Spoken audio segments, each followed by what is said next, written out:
मेनू दिखाओ। उपन्यास ऑनलाइन पूरा पढ़े। उपन्यास बिन। उपन्यास युगों का पशु प्रधान अध्याय 221 क्षणभंगुर जीवनकाल। गुणा प्रिय पाठकों, अधिक अध्यायों के अनुवाद में हमारी टीम की सहायता के लिए यहाँ दान करें। URL युगों का पशु प्रधान C 221 क्षणभंगुर जीवनकाल। 100 का दांव लगाएं और पूरे प्लेटफॉर्म पर 400 पाएं। 10% साप्ताहिक कैशबैक पाएं। 100 का दांव लगाएं और पूरे प्लेटफॉर्म पर 400 पाएं। 10% साप्ताहिक कैशबैक पाएं। YOLO247.co पब फ्यूचर द्वारा विज्ञापन। अध्याय 221 क्षणभंगुर जीवनकाल। तियानमिंग ने कभी नहीं सोचा था कि युवेन शिनचेन इस हद तक घमंडी होगा। ऐसा लगता था जैसे उसे लगता था कि ग्रैंड ओरिएंट संप्रदाय उसके कबीले का है और उसने तियानमिंग को मारने के इरादे से दुस्साहपूर्वक हमला किया। कई आंतरिक शिष्य अचानक हुए इस कदम से अचंभित रह गए। उन्हें उम्मीद नहीं थी कि युवेन शिनचेन बिना किसी चेतावनी के किसी को नुकसान पहुंचाने का प्रयास करेगा। क्या तुम मौत को दावत दे रहे हो? तियानमिंग की निगाहें ठंडी हो गईं। चूंकि तुम अभी भी जवान हो, इसलिए मैं तुम्हारी पिछली उकसावेबाजी को माफ कर दूंगा, लेकिन अब तुम्हारे पास खुद को दोषी ठहराने के अलावा और कोई नहीं है। हथेली के वार से ठीक पहले तियानमिंग ने अपना बायां हाथ उठाया और बेल्डिंग आय को चमकाया, जिससे तुरंत युवेन शिनचेन को भ्रम हो गया। तियानमिंग को नहीं पता था कि उसने क्या देखा, लेकिन जिस क्षण वह भ्रमित हुआ वह काफी था। वह आगे बढ़ा, अपनी ऊर्जा को अपने बाएं हाथ पर केंद्रित किया और हथेली को पकड़ लिया, फिर उसे जोर से घुमाया, जिसके परिणामस्वरूप एक श्रव्य झटका लगा। हर कोई स्तब्ध रह गया। क्या हो रहा था? यूनिटी के 5वें स्तर पर किसी व्यक्ति द्वारा पूरी ताकत से किया गया हथेली का प्रहार वास्तव में तियानमिंग की पकड़ से रुक गया था। युवेन शिनचेन ने एक भयानक चीख निकाली और उसका चेहरा पीला पड़ गया। हालांकि यह अंत नहीं था। छोटे बदमाश, मुझे उम्मीद है कि तुम्हारे माता पिता तुम्हें सबक सिखाएंगे। तियानमिंग ने चिढ़ाने वाली मुस्कान के साथ थूका, फिर सीधे युवेन शिनचेन के चेहरे पर एक थप्पड़ जड़ दिया। इस तीखे प्रहार ने उसे हवा में उछाल दिया और उसके कपड़े फड़फड़ाने लगे, फिर वह मुंह के बल जमीन पर गिर पड़ा। जब तक वह वापस उठा, उसका आधा चेहरा सूज गया था, जो पहले उसके सुंदर चेहरे से बिल्कुल अलग था। पूरी तरह से अविश्वसनीय घटनाक्रम पर भीड़ ने एक बार फिर से चौंका दिया। जूनियर संप्रदाय के गुरु ने अभी अभी यूनिटी में प्रवेश किया है। कई अन्य लोगों ने भी यही विचार व्यक्त किए। क्या ये पेंटाबेन की असली ताकत है? ये बहुत भयानक है। वह अपने से 4 स्तर ऊपर के किसी व्यक्ति से भी लड़ सकता है। उनकी आंखें भ्रम के कारण चौड़ी हो गईं और वे अपनी भावनाओं को शब्दों में व्यक्त करने के लिए संघर्ष कर रहे थे। क्या किसी ने यह नहीं कहा कि कनिष्ठ संप्रदाय गुरु अपनी हत्या करवाने आया था, क्योंकि वह 3 महीने का अपमान सहन नहीं कर सका था? वह कौन था जिसने उसका मजाक उड़ाया? सब लोग। वह वास्तव में एक पेंटाबेन है। मैंने ली सेंट कबीले के बारे में कहानियां सुनी हैं। वे पूरे ग्रैंड ओरिएंट दायरे में सबसे शक्तिशाली कबीले हुआ करते थे, लेकिन वे उनके पूर्वज थे। मुझे नहीं पता था कि उनका कबीला अभी भी ऐसे भयानक राक्षसों को जन्म दे सकता है। यह एक नज़र में ही स्पष्ट है। भले ही युवेन शिनचेन अपने प्रशिक्षण में एक उच्च बिंदु तक पहुंच गया था, लेकिन उसके साथ पूरी तरह से दुर्व्यवहार किया गया था। वह अपने उदार पालन पोषण के कारण बिगड़ गया होगा। तियानमिंग के बारे में दूसरे शिष्यों की धारणा बदलने के लिए बस एक बातचीत की जरूरत थी। आखिरकार वे मूर्ख नहीं थे और वे बता सकते थे कि युवेन शिनचेन ही वह व्यक्ति था जो इस बार बुरी तरह से हार गया था। उसकी गलत उकसावे और अपनी क्षमताओं पर अति आत्मविश्वास ने अपमान को 3 गुना बढ़ा दिया। जहां तक सू ताओ, सू ली, गोंगा सुन यू और फैंग चियू का प्रश्न है, वे आश्चर्यचकित होकर तियानमिंग की ओर देखने लगे। क्या ये जूनियर संप्रदाय गुरु बहुत डरावना नहीं है? शायद शिनचेन को सिर्फ इसलिए चौंका दिया गया क्योंकि वह तैयार नहीं था। सू ली को समझाने में कठिनाई हुई। बहन, भाई शिनचेन ही वह व्यक्ति था जिसने अचानक हमला किया था। फिर भी अपने आश्चर्यजनक हमले के बावजूद वह हार गए। मुझे लगता है कि उन्होंने निश्चित रूप से अपने प्रतिद्वंद्वी को कम आंका और उसे मौका दिया। एक वास्तविक मुकाबले में वह इतनी आसानी से नहीं हार सकते। भारत के सबसे बड़े एक्सचेंज पर सबसे बढ़िया ऑड्स और सबसे बड़ा बोनस। अभी बेट लगाएं। भारत के सबसे बड़े एक्सचेंज पर सबसे बढ़िया ऑड्स और सबसे बड़ा बोनस। अभी बेट लगाएं। YOLO247.co पब फ्यूचर द्वारा विज्ञापन। ये सही है। भाई शिनचेन का जीवन बद्ध जानवर बहुत शक्तिशाली है। खुद को सांत्वना देने के लिए वे बस यही सोच सकते थे, लेकिन तियानमिंग में संभवतः 4थे दर्जे का संत जानवर होने के विचार ने उन्हें एक बार फिर निराश कर दिया। काफी समय बाद ही वे इससे बाहर निकले और शिनचेन की मदद करने गए। चले जाओ, शिनचेन ने गुस्से से कहा। जब वह खड़ा हुआ तो उसका दाहिना हाथ जोर से टूट गया। ऐसा लगा कि हड्डियां फिर से जुड़ गई हैं। उसने रक्तपिपासा से भरी हुई तियानमिंग की ओर जलती हुई निगाह से देखा। जूनियर सेक्ट मास्टर, मैं तुम्हें द्वितीय ग्रैंड ओरिएंट युद्ध क्षेत्र में जाकर लड़ने की चुनौती देता हूं। मैं मानता हूं कि मैंने तुम्हें कम आंका था। अब से मैं तुम्हें अपनी असली शक्ति दिखाऊंगा। मैं तुम्हें लाखों टुकड़ों में फाड़ दूंगा। उसने पूरे आत्मविश्वास के साथ दहाड़ लगाई। ऐसा लग रहा था कि वह इस धारणा के तहत था कि वह हार गया था, क्योंकि उसने तियानमिंग की हथेली पर लाल आंख को देखने के बजाय वहां एक पल के लिए ध्यान खो दिया था। दूसरा ग्रैंड ओरिएंट युद्ध क्षेत्र क्या है? तियानमिंग ने पूछा। ये पवित्र पर्वत है। हम यहाँ पर्वत प्रमुखों की देखरेख में निजी द्वंद्वयुद्ध कर सकते हैं। जब तक दोनों पक्ष सहमत हों, वे मृत्यु तक द्वंद्वयुद्ध भी कर सकते हैं। हालांकि इसके लिए सबसे बड़ा स्थान प्रथम ग्रैंड ओरिएंट युद्ध क्षेत्र है। ये संप्रदाय में सबसे बड़ा पवित्र द्वंद्वयुद्ध मैदान है। यहीं पर वार्षिक मूल्यांकन और परिषद शिखर सम्मेलन आयोजित किए जाते हैं, किंग यू ने कहा। युवेन शिनचेन के शर्मनाक प्रदर्शन को देखने के बाद उसे बहुत राहत मिली। आओ, मैं तुम्हारे साथ वहां चलूंगा, तियानमिंग ने कहा। मुसीबत की तलाश करना उसके स्वभाव में नहीं था, लेकिन जब मुसीबत उसकी तलाश में आती थी तो वह कभी पीछे नहीं हटता था। कम से कम तुम्हारे पास हिम्मत तो है। ली किंग यू, अपने भाई को दफनाने के लिए कोई जगह तो ढूंढो। उसने मजाक किया। वह अभी भी आत्मविश्वास से भरा हुआ था। मुझे आश्चर्य है कि तुम इतनी हिम्मत कहाँ से लाते हो। पहले शीशे में देखो, किंग यू ने टिप्पणी की। उसके सुंदर चेहरे पर अब हथेली का निशान था और उसके दांत भी थोड़े हिल रहे थे। किंग यू के इस बात को उठाने से उसे दर्द का एहसास फिर से होने लगा। चुप रहो। वह अब खुद को नियंत्रित नहीं कर सका और भाई बहनों पर टूट पड़ा। यह पहली बार था जब तियानमिंग ने किसी मूर्ख को इतना लापरवाह देखा था। तो ये युवेन ताइजी का बेटा है। मुझे निराश करो, तियानमिंग ने मजाक उड़ाया। बच्चे की उम्र के हिसाब से उसका संस्कार बहुत अच्छा था, लेकिन इस तरह के बचकाने व्यवहार के लिए यह कोई बहाना नहीं था। वह निश्चित रूप से एक आरामदायक जीवन से बिगड़ गया था जिसमें कठिनाई का कोई निशान नहीं था। चूंकि युवेन शिनचेन तब तक इंतजार नहीं करने वाला था जब तक वे दूसरे ग्रैंड ओरिएंट युद्ध के मैदान में नहीं पहुंच जाते, इसलिए तियानमिंग को अब विनम्र होने की जरूरत नहीं थी। अचानक उनके कानों में एक जोरदार चीख गूंजी, किसने हिम्मत की? तियानमिंग हमला करना चाहता था, लेकिन समय रहते उसने खुद को रोक लिया और किंग यू के साथ कुछ कदम पीछे हट गया। जब उसने चारों ओर देखा तो वह दो वरिष्ठों के बीच में फंसा हुआ था। वे शायद पवित्र पर्वत के प्रमुख थे। युवेन शिनचेन फिर भी नहीं रुका और तियानमिंग पर हमला करने के लिए प्रमुखों के चारों ओर चक्कर लगाने की कोशिश की। जैसे ही वह आगे बढ़ा, महिला प्रमुख ने उसका कॉलर पकड़ लिया और उसे सीधे जमीन पर पटक दिया। अब उसकी गर्दन थोड़ी टेढ़ी लग रही थी। कौन सा फूक! जब उसने देखा कि वे दोनों कौन थे और उनके हाव भाव पड़े तो उसकी आवाज गायब हो गई। तुरंत शांत होते हुए उसे पता था कि अगर उसने अभी लड़ने की कोशिश की तो वह सिर्फ मुसीबत मोल लेगा। तुम्हारे लिए इंपीरियल नाइनफोल्ड गेट्स पर लड़ने की हिम्मत करना... ... क्या तुम्हें लगता है कि हम मौजूद नहीं हैं? भाग जाओ, सुंदर आकृति वाली महिला प्रमुख ने कहा। उसकी उपस्थिति और आभा ने उसे तुरंत ध्यान का केंद्र बना दिया, खासकर बदमाश से निपटने के उसके तेज तरीके के साथ। तियानमिंग को यह देखकर संतुष्टि हुई कि बच्चा जमीन पर गिरने के बाद उछल कूद कर रहा है। यहां तक कि किंग यू भी अपनी हंसी नहीं रोक पाया।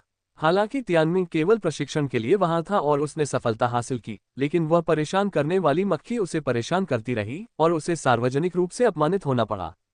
यदि यह कर्मगत हस्तक्षेप नहीं था तो कुछ भी नहीं था। ये युक्सी... युवेन शिनचेन ने वापस ऊपर चढ़ते हुए थूका। उसकी आंखें जल रही थीं। क्या तुम मुझे भी मारना चाहते हो? ये युक्सी ने मुस्कुराते हुए पूछा। शिनचेन, विनम्र और सम्मानजनक बनो, दूसरे पर्वत प्रमुख ने बच्चे को उठाते हुए कहा। तीसरे अंकल... जब युवेन शिनचेन ने भीड़ के चेहरे देखे और उनकी बातें सुनी तो उसके मन में नफरत भर गई। ऐसा पहली बार हुआ था जब उसे इतना अपमान सहना पड़ा था। हालांकि ये वास्तव में उसकी गलती थी। ये हमला करने के लिए सही जगह नहीं थी और जिसने उसे सजा दी वह सभी लोगों में से एक पहाड़ का सरदार था। अगर वह अपने पिता और दादा से शिकायत भी करता तो उसे सिर्फ थप्पड़ ही मिलते। शांत हो जाओ, युवेन केताई ने शिनचेन के सिर पर जोरदार तमाचा मारते हुए कहा। हाँ, उसने यह बात सहन कर ली, लेकिन अपमान के आंसू उसके चेहरे पर बहने लगे। हे भगवान, आखिरकार उसे होश आ गया है।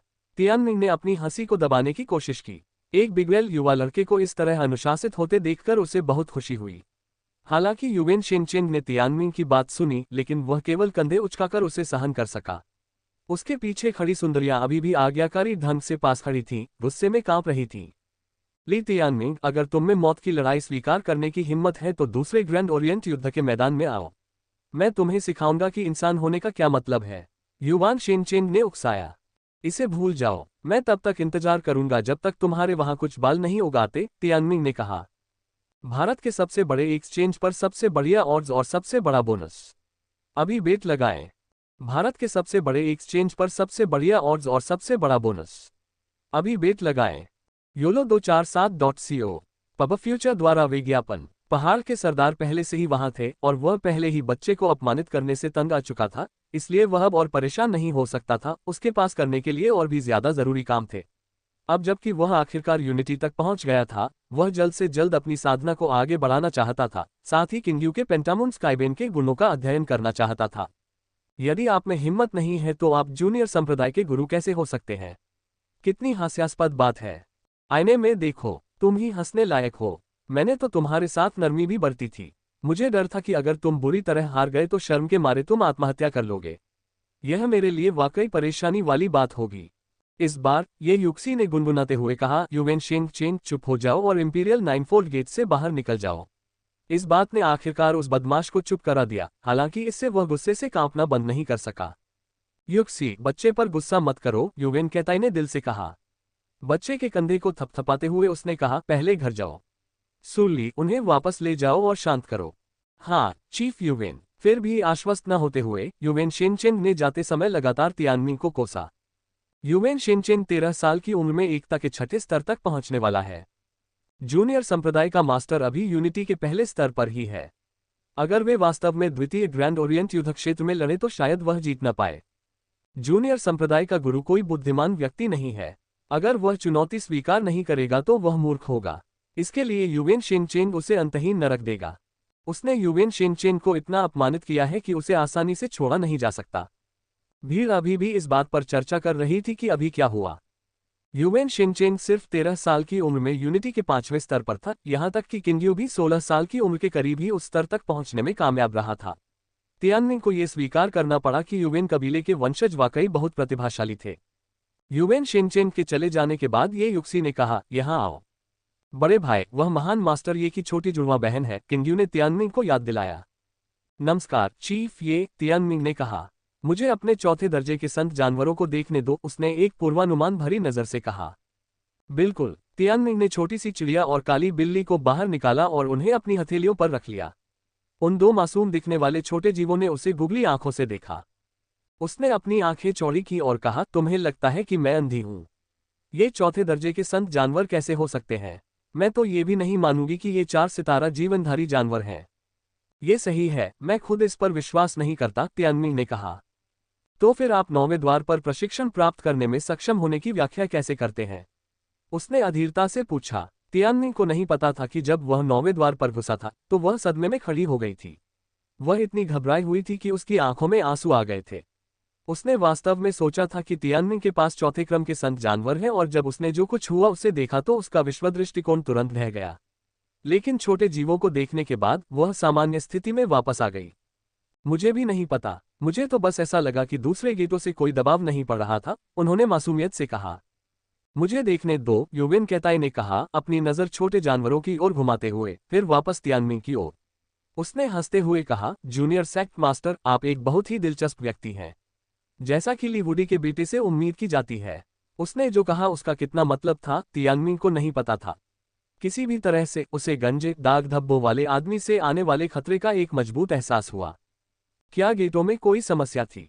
युवेन केताई, जाकर उनका परीक्षण करो, ये युक्सी ने कहा। मेरी हिम्मत नहीं है, उसने सहजता से कहा। बेकार। तो फिर आप स्वयं ही प्रयास करें। Ads by Pubfuture. ये युक्सी की भी हिम्मत नहीं हुई। शायद इसका कुछ संबंध उसके पेंटाबेन होने से है। इंपीरियल नाइनफोल्ड गेट्स ने शायद उसके साथ नरमी बरती होगी, युवेन केताई ने कहा। शायद। जाहिर है कि गेट में कोई समस्या है। ऐसा कोई तरीका नहीं है जिससे वे उसके इन 7 सितारा जीवनबद्ध जानवरों पर कोई दबाव न डालें, ये युशी ने निष्कर्ष निकाला। उसने खुद जानवरों को देखा था और पुष्टि की थी कि वे चौथे क्रम के संत जानवर नहीं थे, वे संत जानवर भी नहीं थे। उनकी आंखों में 7 सितारे इस बात का सबूत थे कि वे केवल 7 सितारा जीवनबद्ध जानवर थे। उन्होंने इसे तियानमिंग के गेट्स के साथ उच्च संगतता के रूप में लिखा। यही कारण है कि उसने इतने उच्च प्रोफाइल तरीके से अपनी सफलता बनाने की हिम्मत की। कोई भी वास्तव में नहीं सोचेगा कि उसकी छोटी लड़की और काली बिल्ली वास्तव में आदिम अराजकता जानवर थे, न ही उन्हें पता था कि ऐसा वर्गीकरण मौजूद था। वे केवल इतना ही कर सकते थे कि इसे उसकी पेंटाबेन स्थिति के लिए जिम्मेदार ठहराया जाए। इससे ये भी मदद मिली कि इससे पहले किसी ने भी पेंटाबेन को अपनी आंखों से नहीं देखा था। चीफ, क्या मैं अब जा सकता हूं? उसने पूछा। जाओ जाओ जाओ, ये युक्सी ने हाथ हिलाते हुए कहा। उसे सिरदर्द होने का एहसास हो रहा था। धन्यवाद चीफ। तियानमिंग मुस्कुराया और किंग्यू को अपने साथ ले गया। रुको, ये युक्सी ने पुकारा। क्या कोई और मामला है चीफ? ये तियानमिंग ने पूछा। युवेन शिनचेंग निश्चित रूप से तुम्हें नहीं छोड़ेगा, सावधान रहो। तियानमिंग को इस बात पर आश्चर्य हुआ कि वह उसके लिए इतनी चिंतित थी और उसने युवेन केताई की उपस्थिति में उसे चेतावनी भी दी। कृपया निश्चिंत रहें, यदि वह मेरे पास दौड़कर आता है तो मैं सुनिश्चित करूंगा कि वह रेंगते हुए जाए। युक्सी अपना सिर खुजाने से खुद को नहीं रोक पाए। वह उस निडर आदमी से बहुत चिढ़ रही थी। अभी तो वह लापरवाही कर रहा था। हो सकता है कि तुम उसकी बराबरी न कर सको, उसने चेतावनी दी। मैं समझ गया, शुक्र है मैंने उसकी चुनौती स्वीकार नहीं की। उन्हें कम प्रोफाइल रखना पड़ा। दूसरों ने रणनीतिक वापसी के लिए गुप्त रूप से उनकी प्रशंसा की। अब जाओ, उसने जल्दी से तियानमिंग को जाने के लिए इशारा किया। भाई बहन किंग्यू के ग्रैंड व्हाइट कुनपेन की पीठ पर सवार होकर चले गए। पेंटाबेन वास्तव में आकर्षक है। ये सोचना कि इंपीरियल नाइनफोल्ड गेट्स ने उस पर कोई दबाव नहीं डाला। युवेन केताई ने अपनी बाहों को पार करते हुए कुनपेन की दिशा में देखते हुए कहा। शायद यह उनके पूर्वजों का आशीर्वाद है, ये युक्सी ने कहा। मैं ये कबीले को ली संत कबीले से दूरी बनाने की सलाह दूंगा, उसने अचानक मुस्कुराते हुए कहा। तुम्हारा इससे क्या मतलब है? ये कबीले ने अभी अभी प्रसिद्धि प्राप्त की है। इसे फिर से बर्बाद करना आपके लिए शर्म की बात होगी। उसे ये सब पसंद नहीं था। तुम सच में बहुत साहसी हो। मुझे चिंता है कि ये कबीला भी ली संत कबीले की तरह वीरविहीन हो जाएगा। हाँ, उसने कहा और फिर गेट से बाहर चला गया। तियानमिंग ने कुनपेन के पीछे से दूर के दृश्यों को उदास भाव से देखा। पिछले कुछ दिनों में उसके क्षितिज पूरी तरह से खुल गए थे। कुछ समय पहले तक एक प्रमुख शिष्य से इतनी दूर होने के बावजूद वह अंततः अपनी सफलता के बाद खुद को आगे बढ़ता हुआ देख सकता था। उसे लगा कि उसका बदला हुआ शरीर उसे तेज गति से आगे बढ़ने के लिए पर्याप्त होगा। भले ही किसी को विश्वास न हो कि वह ऐसा कर सकता है, लेकिन उसे खुद पर जरा भी संदेह नहीं था। यह एक अद्वितीय प्रतिभा के लिए उपयुक्त आत्मविश्वास था। यहां तक कि किंग्यू ने भी उसकी मानसिकता में बदलाव को देखा। ऐसा प्रतीत होता है कि मेरा सबसे बड़ा दुश्मन मैं स्वयं हूं। उसने लाइफ्सबेन को कम आंका था। जब उसने अभी अभी उसे तोड़ा था तो उसने और फीलिंग ने उस मुद्दे को देखा था। यही कारण था कि वह खुद को युवेन शिनचेन की परवाह करने के लिए भी नहीं ला सका। अन्यथा वह दूसरे ग्रैंड ओरिएंट युद्ध के मैदान में जाता और बच्चे को उसके पिछले स्वभाव को देखते हुए सबक सिखाता। लेकिन अब उसे एक आभास हो गया था और वह जानता था कि उसका असली दुश्मन वह खुद होगा। बड़े भाई, मेरी भावना सही थी। जब आप एकता के पहले स्तर पर पहुंचे तो आपका शरीर 10 गुना गति से बुरा होने लगा। दूसरे शब्दों में, आपकी साधना का प्रत्येक दिन अन्य लोगों के 10 दिनों के बराबर है, जिसकी कीमत पर आपके पास 10 साल से भी कम का जीवन बचा है। अब आप पहले से ही 20 वर्ष के हैं। जबकि नश्वर लोग 100 साल तक जीवित रह सकते हैं, उनमें से अधिकांश 80 वर्ष की आयु में अपनी सीमा तक पहुंच जाते हैं। इस दर से आपका शरीर 1 वर्ष के बाद 30 वर्ष का हो जाएगा और 2 वर्ष के बाद 40 वर्ष का। फिर भी साधना के लिए सबसे अच्छा समय व्यक्ति के जीवन के पहले 40 वर्ष है। 50 वर्ष की आयु के बाद आप न केवल और बेहतर नहीं होंगे, बल्कि आप और भी खराब हो जाएंगे। इसलिए आपके पास उचित साधना के लिए केवल 2 वर्ष का समय है, फीलिंग ने कहा। तियानमिंग खुद भी इसे महसूस कर सकता था। उसे लगा जैसे उसने दूसरों की तुलना में 10 गुना ज्यादा समय का अनुभव किया है। उसकी 10 गुना प्रतिभा गुणक की कीमत पर उसका जीवन काल दूसरों की तुलना में 10 गुना कम था। यह एक आपदा थी जो उस समय ही फूट पड़ी जब वह यूनिटी में पहुंचा। मैंने सोचा था कि 10 बैन रिंगों का दिखना लाइफ्सबेन के ठीक होने का संकेत था। मुझे नहीं लगा कि मेरा असली लाइफ्सबेन अभी तक नहीं दिखा है। तियानमिंग जब वर्मिलियन बर्ड में था तब वह लाइफ्सबेन को वास्तव में समझ नहीं पाया था, इसलिए अब उसे इसके चमत्कार पर सचमुच आश्चर्य हो रहा है। पब फ्यूचर द्वारा विज्ञापन संपर्क टॉस साइट मैप दान करें मेनू दिखाओ। उपन्यास ऑनलाइन पूरा पढ़े उपन्यास बिन उपन्यास युगों का पशु प्रधान अध्याय 222 अनंत जीवन का मार्ग। गुणा प्रिय पाठकों, अधिक अध्यायों के अनुवाद में हमारी टीम की सहायता के लिए यहां दान करें। URL युगों का पशु प्रधान C222 अनंत जीवन का मार्ग एड्स बाय पब फ्यूचर। अध्याय 222 अनंत जीवन का मार्ग। लाइफ्सबेन। मैंने सोचा था कि मैं इसके लाभों का आनंद बिना किसी नुकसान के ले पाऊंगा, लेकिन एक डेकाबेन होने के नाते अब जब उसने वास्तव में इसके बारे में सोचा तो ये सच होने से बहुत अच्छा लग रहा था। संस्थापक पूर्वज को पेंटाबेन बनने के लिए 5 दशकों तक कष्ट सहना पड़ा था। ये स्थिति हमेशा एक देवदूत और एक शैतान दोनों ही रही है। किंग्यू ने कहा था कि बड़े होने पर उसे पूरे 15 साल तक पूर्णिमा के दौरान जलन महसूस होती थी। आज ही वह अभिशाप को तोड़ने में सफल हुई और पेंटामून स्काईबेन बन गई। दूसरी ओर तियानमिंग ने अपने अभिशाप से पहले ही अपनी प्रतिभा प्रकट कर दी थी। ली संत कबीले को अपनी किस्मत बदलने के लिए वास्तव में सूर्य, चंद्रमा, स्वर्ग और पृथ्वी की शक्तियों को उधार लेना पड़ता है। उसके लिए एक दिन 10 दिन के बराबर था। 3 साल में वह 50 साल का दिखने लगेगा, शायद वे टियानिक्स योग से भी बड़ा। ये तो बताने की जरूरत नहीं कि उसकी माँ अभी 20 साल की दिखने लगी थी। बड़े भाई, हम क्या करें? फीलिंग घबराने लगा था। अगर ऐसा ही चलता रहा तो तियानमिंग निश्चित रूप से 6 से 8 साल में बुढ़ापे से मर जाएगा। वह 3 साल में अपने चरम पर पहुंच जाएगा, और यह सिर्फ उसके साथ ही नहीं होगा, यंग हुओ और म्याओ म्याओ भी ऐसा ही करेंगे। उसका उज्ज्वल मार्ग तुरंत ही कट गया, इससे पहले कि उसे एहसास भी हो। क्या बकवास है! मैं मरना नहीं चाहता, यंग हुओ ने पहली बार अपने पंखों के नीचे काले बिंदुओं को दर्द से देखते हुए कहा। उसे ये भी महसूस होने लगा कि उसका समय पहले से 10 गुना तेजी से खत्म हो रहा है। मैं केवल कुछ और वर्ष ही जी सकती हूँ। इस विचार से काली बिल्ली के रोंगटे खड़े हो गए। मुझे पता था कि डेकाबेन होना सच होने से बहुत ज्यादा अच्छा है। लाइफ्सबेन के साथ पूर्वजों ने भाग्य को चुनौती देने में कामयाबी हासिल की। मेरे पास 10 गुना ज्यादा गति है। ऐसा कोई तरीका नहीं था जिससे मैं बिना किसी तरह की कीमत चुकाए दुनिया को पलट सकूं। तियानमिंग ने अपने दाहिने हाथ पर 5 बैन रिंगों को देखा और पाया कि वे बदलने लगे थे। एक के बाद एक वे आपस में जुड़ गए और 5 अजीब शब्द बन गए।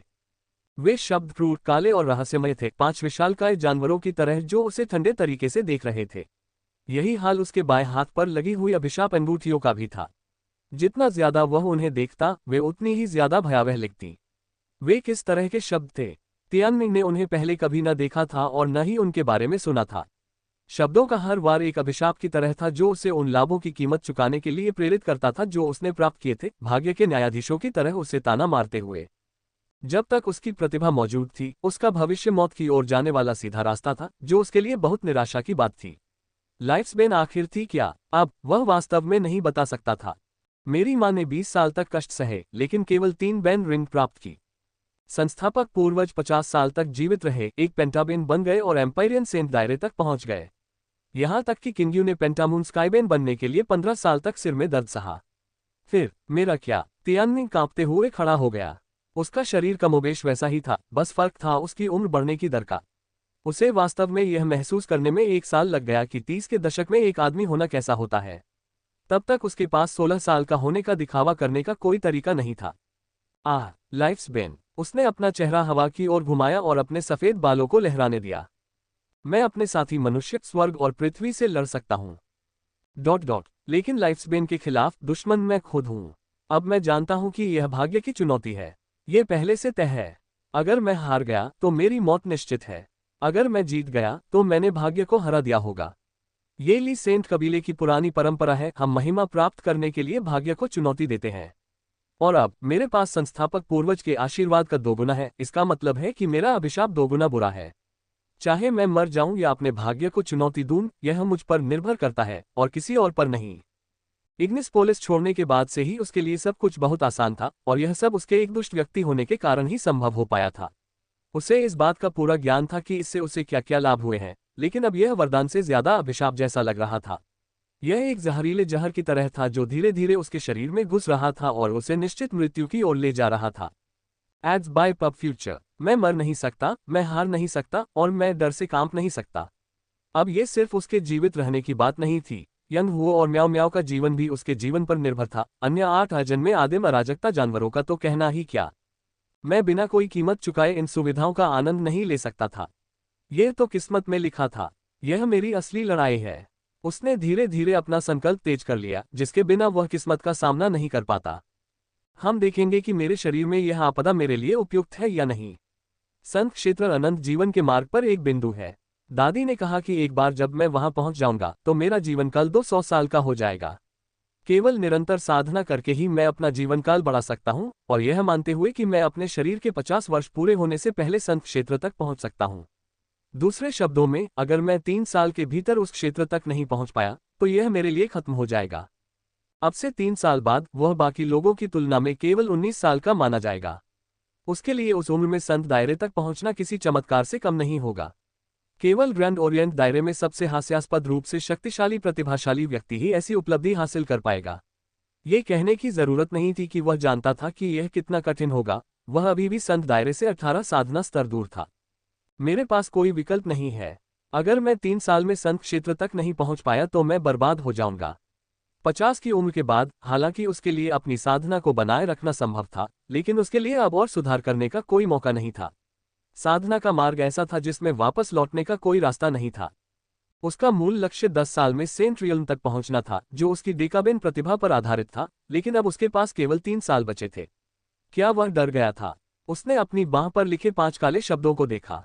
वे पहले से ज्यादा क्रूर लग रहे थे, मानो वे उसका मजाक उड़ा रहे हों।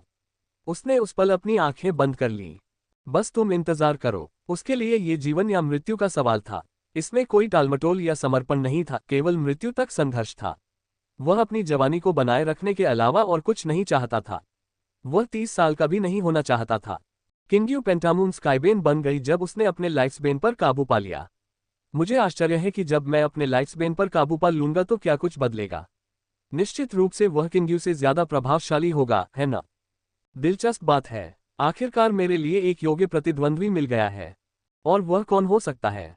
फीलिंग ने पूछा। मैं खुद को। मैं सोचता था कि मैं एक सच्चा प्रतिभाशाली व्यक्ति हूं जिसने अपने पतन से उबरकर अपने दुश्मनों को धूल चटा दी है। अब मुझे एक बोध हुआ है। एक सच्चा प्रतिभाशाली व्यक्ति खुद पर और अपने क्रूर, निर्दयी भाग्य पर विजय पाने का लक्ष्य रखता है। वह अपने कौशल को निरंतर निखारते हुए किसी और पर नहीं बल्कि खुद पर ही हावी होना चाहता है। ये ग्रैंड ओरिएंट क्षेत्र में एक प्रतिभाशाली व्यक्ति की असली पहचान है, और मैं, ली तियानमिंग, ऐसा व्यक्ति बनने के लिए किस्मत में हूँ। उसने कसम खाए। तुम बहुत सही कह रही हो। मैं हर कदम पर तुम्हारे साथ रहूंगी, यंग हुओ ने चमकती आंखों से कहा। क्या इसका मतलब यह है कि मेरे पास सोने के लिए और भी कम समय होगा? म्याओ म्याओ पीछे हट गई और डर से कांपने लगी। कोई नींद नहीं है। तुम मर जाओगे। अगर ऐसा हुआ तो तुम्हें जितनी नींद चाहिए उतनी नींद नहीं मिलेगी, भाई। छोटी चिड़िया चहकी, फिर उसने काली बिल्ली की गर्दन के पीछे चोंच मारी। Ads by Pubfuture. भाई चिकन, कृपया रुकें। यह मेरी गलती है। तियानमिंग उन दोनों को लड़ते हुए देखकर हंस पड़ा। स्थिति पर विचार करने का कोई मतलब नहीं था। बड़े भाई, आपको अपना सर्वश्रेष्ठ देना होगा और इससे बचना होगा, फीलिंग ने गंभीरता से कहा। लेकिन हाँ, मैं नहीं चाहूंगा कि मेरी खूबसूरत पत्नी जीवन भर के लिए विधवा हो जाए, है ना? मैं भी तुम्हें समय से पहले नहीं भेजना चाहता। अंत में अपने भाग्य का सामना करने के अलावा उसके पास और कुछ सोचने के लिए कुछ नहीं बचा था। Dot dot dot dot dot dot. उस रात ली जिंगयू को अच्छी और बुरी दोनों खबरें मिली। तियानमिंग ने बताया कि लाइफ्सबेन के कारण उसकी उम्र बढ़ गई है, लेकिन उसने कहा कि उसे नहीं पता कि उसके पास कितने साल बचे हैं। जिंगयू ने पूर्वजों द्वारा बनाए गए श्राप को तोड़ने के लिए जल्दी जल्दी 18 तरीके आजमाए, लेकिन कोई फायदा नहीं हुआ। वह अचंभित थी। आखिरकार किसी को भी पेंटाबेन के लाइफ्सबेन को तोड़ने का कोई अनुभव नहीं था। चिंता मत करो दादी, मैं नहीं मरूंगा। क्या आपको मुझ पर भरोसा नहीं है? उसने मुस्कुराते हुए पूछा। हाँ हाँ, तुम्हारे अंदर लड़ने की सबसे मजबूत भावना और इच्छाशक्ति है जो मैंने कभी देखी है। हालांकि उसने ऐसा कहा, लेकिन उसकी आंखें अभी भी चिंता से भरी हुई थीं। तियानमिंग, लीसेंट कबीले को लाइफ्सबेन से कभी डर नहीं लगा। तुम्हें लड़ना चाहिए और कभी हार नहीं माननी चाहिए। तुम्हें सहना ही होगा, चाहे कुछ भी हो। एक दिन तुम अभिशाप को तोड़ दोगे और पहले से कहीं ज्यादा मजबूत होकर पुनर्जन्म लोगे। तुम्हें अक्सर समाधि पर जाना चाहिए। उनकी इच्छाएं तुम्हारा मार्गदर्शन करेगी। ली सेंट कबीले की अदम्य भावना को महसूस करो। उसने आंसू भरे चेहरे के साथ कहा। मुझे पता है, अभी भी कुछ अच्छी खबरें हैं दादी, इसलिए ज्यादा परेशान मत होइए। तियानमिंग ने किंग्यू को अपने करीब खींचा। शायद जिंगयू कुछ अच्छी बात सुनकर शांत हो जाए। फिर भी जैसे ही उसने पेंटामून स्काईबेन को देखा, वह चीख पड़ी, फिर बेहोश हो गई। उस रात वह जाग उठी और बार बार दोहराती रही, पूर्वजों की जय हो। किंग्यू को अभी अभी अपनी असली प्रतिभा का एहसास हुआ है। आने वाले दिनों में वह निश्चित रूप से और भी प्रभावशाली होगी। तियानमिंग ने अपनी साधना को स्थिर करने के बाद अथाह युद्ध क्षेत्र की ओर जाने का फैसला किया। निश्चित रूप से संप्रदाय के भीतर से ही वहां तक पहुंचने का एक रास्ता था। अब उसे लगा कि यंग हुओ और म्याओ म्याओ सिर्फ 7 सितारों के साथ बहुत कमजोर थे। चून की फीलिंग के पास मन्ना खोजने की एक प्रभावशाली प्रतिभा थी, इसलिए वह इसका अच्छा इस्तेमाल करेगा। इसलिए वे संप्रदाय के दूसरी तरफ एबिसल युद्ध क्षेत्र में चले जाएंगे। उनके पास ज्यादा दौलत नहीं थी, इसलिए उसके पास अपने जीवनबद्ध जानवरों के स्तर को बढ़ाने के लिए वहां अपनी किस्मत आजमाने के अलावा कोई विकल्प नहीं था। उन्हें विश्वास था कि फीलिंग उन्हें निराश नहीं करेगी। Ads by Pubfuture. संपर्क टॉस साइट मैप दान करें, मेनू दिखाओ। उपन्यास ऑनलाइन पूरा पढ़े। उपन्यास बिन। उपन्यास युगों का पशु प्रधान अध्याय 223 ली किंग्यू चांदनी महिला। गुणा प्रिय पाठकों, अधिक अध्यायों के अनुवाद में हमारी टीम की सहायता के लिए यहां दान करें। URL: युगों का पशु प्रधान C 223 Li Qingyu the moonlight lady. Pubfuture द्वारा विज्ञापन। अध्याय 223 ली किंग्यू चांदनी महिला। इस बीच फैंटियन पर्वत पर युवेन के घर में कोहरे ने एक बड़े जलमार्ग को ढक लिया, जिससे उसमें सब कुछ अस्पष्ट हो गया। अचानक एक विशालकाय जानवर की दहाड़ सुनाई दी, जिससे आसपास का वातावरण हिल गया और पहाड़ पर मौजूद आधे से ज्यादा जानवर डर के मारे कांप उठे।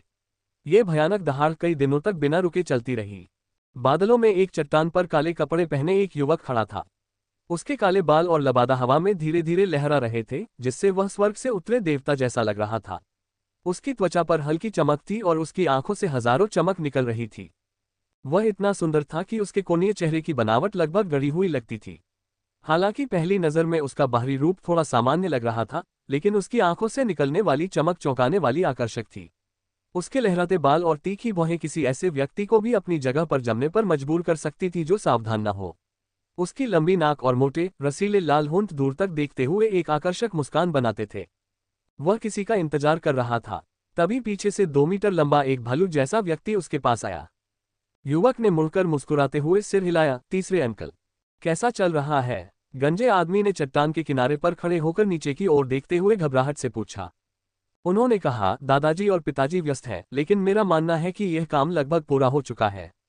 बधाई हो, आप 20 वर्ष की आयु से पहले चौथे क्रम के संत जानवर को पाने वाले पहले प्रमुख शिष्य हैं।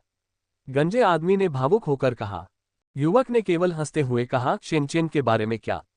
उसने कहा कि वह मेरे चौथे दर्जे के संत जानवर को देखना चाहता है। वह यहाँ क्यों नहीं है? पब फ्यूचर द्वारा विज्ञापन। वह इंपीरियल नाइनफोल्ड गेट्स पर नाराज हो गया और अपनी सुंदरियों के समूह के साथ एबिसल युद्ध क्षेत्र के लिए रवाना हो गया। एबिसल युद्ध क्षेत्र में अराजकता है। कौन जानता है कि वह उन सुंदरियों के साथ वहां किस तरह की गंदी हरकतें कर रहा है? गंजा आदमी केवल हंस पड़ा। वह क्रोधित कैसे हो गया? युवक ने पूछा। युवेन केताई ने उस दिन की घटना के बारे में उन्हें बताया, लेकिन युवा की ओर से कोई खास प्रतिक्रिया नहीं मिली। ओह, मुझे आपसे और भी ज्यादा प्रतिक्रिया की उम्मीद थी। यह एक पेंटाबेन है, आप जानते हैं, उन्होंने कहा। ओह, वह केवल पहाड़ों की ओर देखता रहा। तीसरे चाचा, मेरा दुश्मन एक दिव्य बालक है। अब से मैं ग्रैंड ओरिएंट संप्रदाय के लोगों के साथ ज्यादा संबंध नहीं रखूंगा। शेनचेन को इस तरह के तुच्छ मामलों को खुद ही संभालने दो। उसे कठिनाई का अनुभव करने की जरूरत है। गंजे आदमी ने उस युवक की आंखों में देखा। उसे पता था कि जिस बच्चे को उसने बड़ा होते देखा था, वह अब उनसे परे था। संप्रदाय में कोई और नहीं था जो उसकी रुचि जगाता। शेनचेन अब बूढ़ा हो रहा है, इसलिए उसे कुछ प्रशिक्षण और कठिनाई की आवश्यकता है। बिग ब्रदर ने पहले से ही एक मन्ना तैयार कर रखा है जो उसके जीवनबद्ध जानवर को दूसरे दर्जे के संत जानवर में विकसित कर सकता है। कुछ वर्षों में संप्रदाय उस पर भरोसा करेगा। जहां तक तुम्हारा सवाल है, तुम्हारा युद्ध क्षेत्र अब पूरा ग्रैंड ओरिएंट क्षेत्र है। युवक चुप रहा और तेज हवाओं से अपने वस्त्र उड़ाता रहा। फेटपाथ पीक में एबिसल युद्ध क्षेत्र में कोई अंतहीन छेद नहीं था। आमतौर पर जब किंग्यू वहां जाना चाहती थी तो वह एजियोर इमोर्टल माउंटेन की ओर जाती थी। चूंकि युद्ध क्षेत्र पर ग्रैंड ओरिएंट संरक्षकों की नजर थी, इसलिए शिष्य केवल एजियोर इमोर्टल माउंटेन के अथाह छेद से ही इसमें प्रवेश कर सकते थे। उन तीनों को पहाड़ की तलहटी तक पहुंचने में ज्यादा समय नहीं लगा जहां छेद था। किंग्यू ने बताया, एबिसल युद्ध क्षेत्र के केंद्र में ग्रैंड ओरिएंट पर्वत के साथ उत्तर, दक्षिण, पूर्व और पश्चिम में क्रमशः 4 डोमेन फैले हुए हैं। वे grand peace domain, skyhang domain, blade river domain और डेसोलेट डोमेन हैं। पब फ्यूचर द्वारा विज्ञापन। मन्ना के सबसे अधिक कहां मिलने की संभावना है? तियानमिंग ने पूछा। ग्रैंड पीस, शायद। वहां बहुत सारे जंगली जानवर और खजाने हैं, लेकिन सामान्य शिष्य उस तरफ जाने की हिम्मत नहीं करेंगे। मैं केवल वयू गुट के 1 दर्जन अन्य सदस्यों के साथ वहां गया हूं। तो फिर चलो ग्रैंड पीस के पास चलें।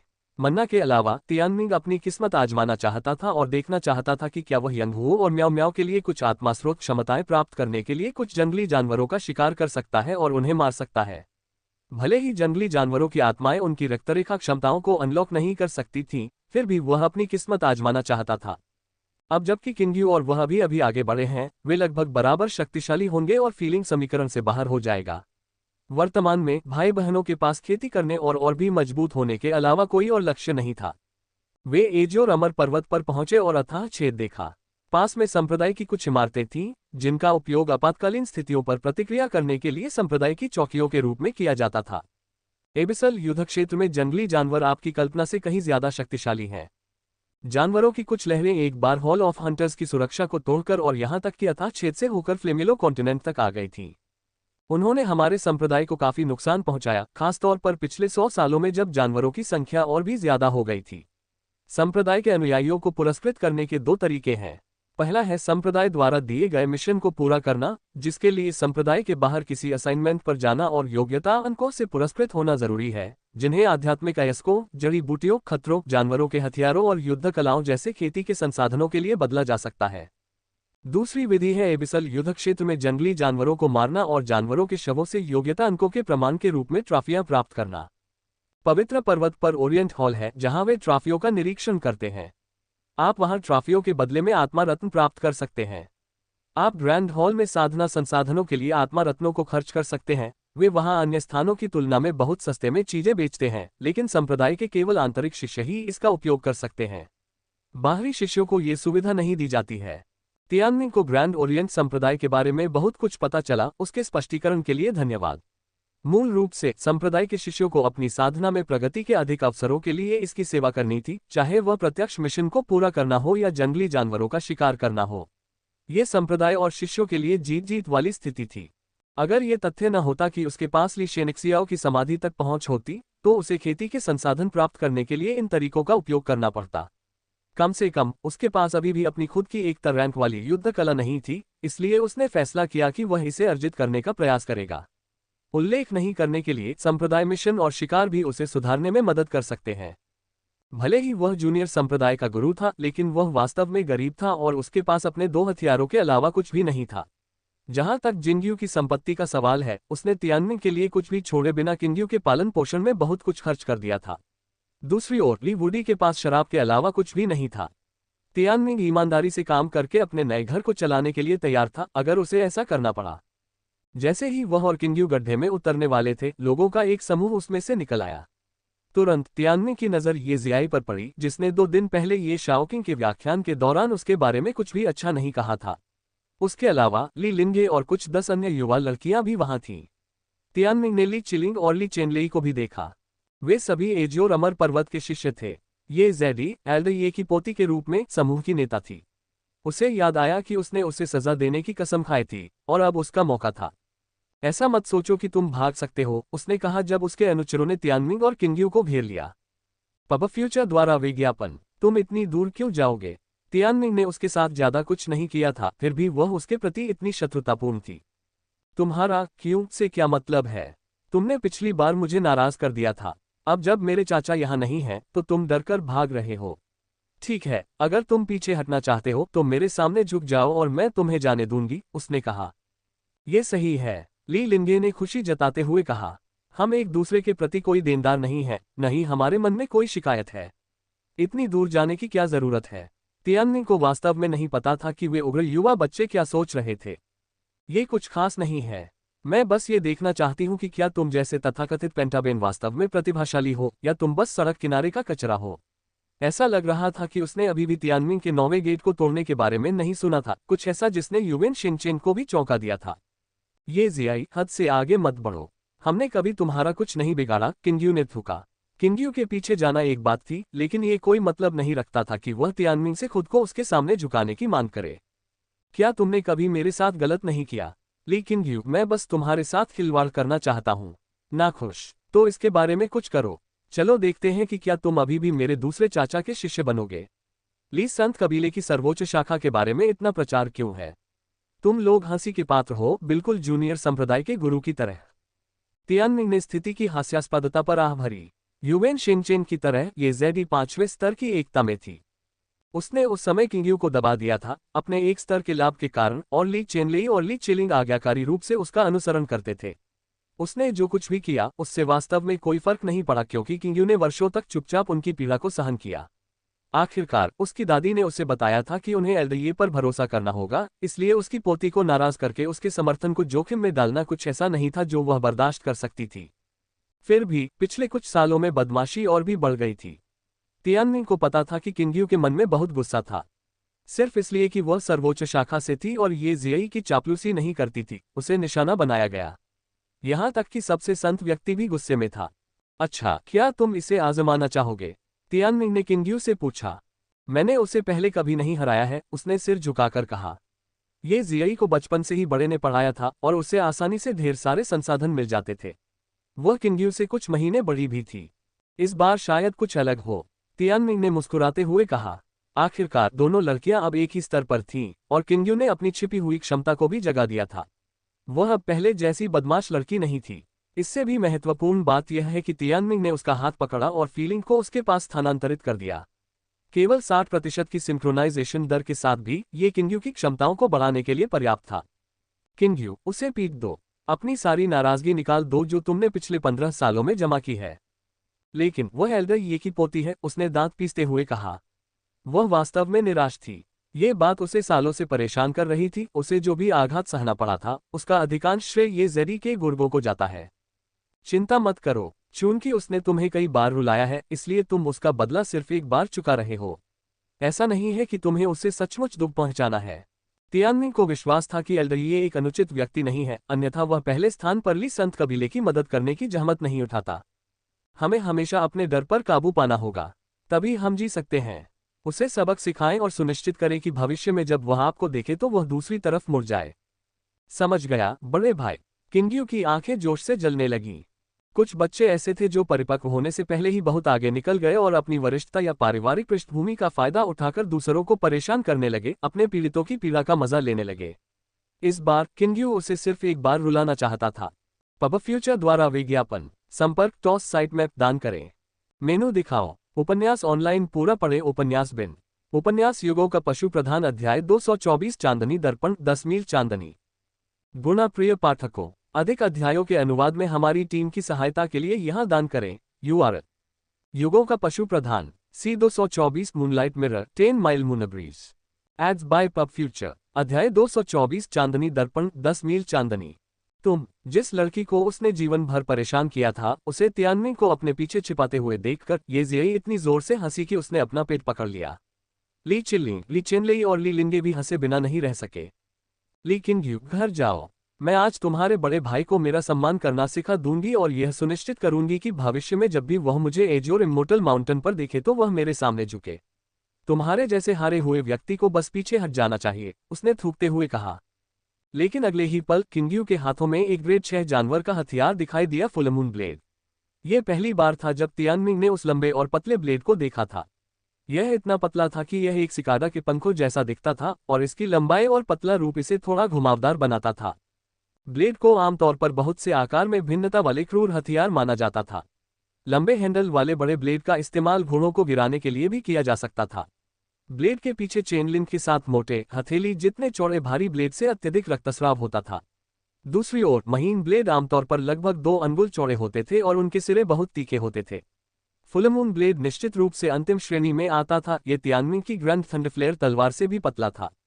इसके अलावा किंग्यू को एक और तरह के हथियार पर भी महारत हासिल थी। तियानमिंग ने उसके बाएं हाथ की उंगलियों के बीच 3 चमकीले चांदी के फेंकने वाले चाकू देखे, जो 10 सेंटीमीटर से ज्यादा लंबे नहीं थे और अर्धचंद्राकार आकार के थे। वे भी ग्रेड 6 जानवरों के हथियार थे, जिन्हें क्रिसेंट स्पिनब्लेड्स कहा जाता था। दोनों हथियार हाथ में लेकर किंग्यू ये जियई के पास पहुंची, जबकि वह मजाक करना जारी रखती थी। अचानक उसने अपने क्रिसेंट स्पिनब्लेड को अपने दुश्मन की ओर उड़ा दिया। अपनी 5वीं स्तर की एकता साधना और फीलिंग के टेम्पोरल फील्ड और आध्यात्मिक लगाव के साथ ब्लेड एक चौंकाने वाली गति से उड़ गए। ये जियई की मुस्कान अचानक से जम गई, फिर उसकी शर्मिंदगी गुस्से में बदल गई। वह उस व्यक्ति को कैसे अनुमति दे सकती थी जिसे उसने 10 साल से ज्यादा समय तक परेशान किया था कि वह पहल करे और उस पर हमला करे। ये तो बताने की जरूरत नहीं कि वह इस बात से नाराज थी कि ब्लेड से बचने के लिए वह बस इतना ही कर सकती थी कि वह बेढंगे तरीके से जमीन पर लुढ़कती और गिरती रही। ली किंग्यू, मैं आज तुम्हें यहां नंगा कर दूंगी ताकि तुम सार्वजनिक रूप से अपना चेहरा नहीं दिखा पाओगे, उसने विष के साथ कहा। जैसे ही बाकी लोग रास्ते से हट रहे थे, ये जेडी का जीवनबद्ध जानवर, एक पर्पलविंग बैटरड्रेक, उसके जीवनबद्ध स्थान से बाहर कूद गया। यह एक शीर्ष स्तरीय 8 सितारा जीवनबद्ध जानवर था, जो एक संत जानवर बनने से बस एक कदम दूर था। इसमें एक ड्रेकोनिक सिर, शरीर, पंजे, दांत और सींग थे। यह ब्लिज़र्ड ड्रैगन की तुलना में एक सच्चे ड्रैगन के और भी करीब था और इसमें 2 बड़े चमगादड़ के पंख थे। Ads by Pubfuture. हालांकि ग्रैंड ओरिएंट संप्रदाय में आने के बाद से तियानमिंग ने सीखा था कि असली दिव्य ड्रैगन को संत जानवर माना जाता था। इस तरह इस पर्पलविंग बैटरड्रेक को संप्रदाय के मानकों के अनुसार एक सच्चा ड्रैगन नहीं माना जाता था, वही एक ब्लिज़र्ड ड्रैगन के लिए भी लागू होगा। संयोग से इन किलिन को भी एक सच्चा किलिन संत जानवर नहीं माना जाता था। दिन के अंत में ये केवल वर्गीकरण का मामला था, इसने इस तथ्य को नहीं बदला कि पर्पलविंग बैटरड्रेक अभी भी शक्तिशाली था। ये जेडी ने अपने पर्पल ड्रेक विंग स्वॉर्ड के साथ किंग्यू की ओर हमला किया। मुझे नहीं लगता था कि तुम मुझे चुनौती देने की हिम्मत करोगे सिर्फ इसलिए कि तुम्हें एक बड़ा भाई मिल गया है। अगर मैं तुम्हें यहाँ सबक नहीं सिखाऊंगा तो एज और इमोर्टल माउंटेन में कोई नहीं जान पाएगा कि कौन बॉस है। 5वें स्तर की यूनिटी बीस्ट मास्टर होने के नाते उसने अपने जीवनबद्ध जानवर के साथ पर्पल क्लाउड फील्ड को प्रकट किया। अपनी तैनाती के ठीक बाद क्षेत्र ने किंग्यू को घेर लिया और अंदर का तापमान गिर गया। किंग्यू ने कोई प्रतिक्रिया नहीं दी। उसके 3 क्रिसेंट स्पिनब्लेड वापस उसके पास आ गए थे और उसके मूनलाइट फील्ड की सुरक्षा के कारण वह पर्पल क्लाउड फील्ड के प्रभाव से सुरक्षित थी। जब उसने हाथ हिलाया तो उसका पेंटामून स्काईबेन ग्रैंड व्हाइट कुनपेंग अचानक बाहर आ गया।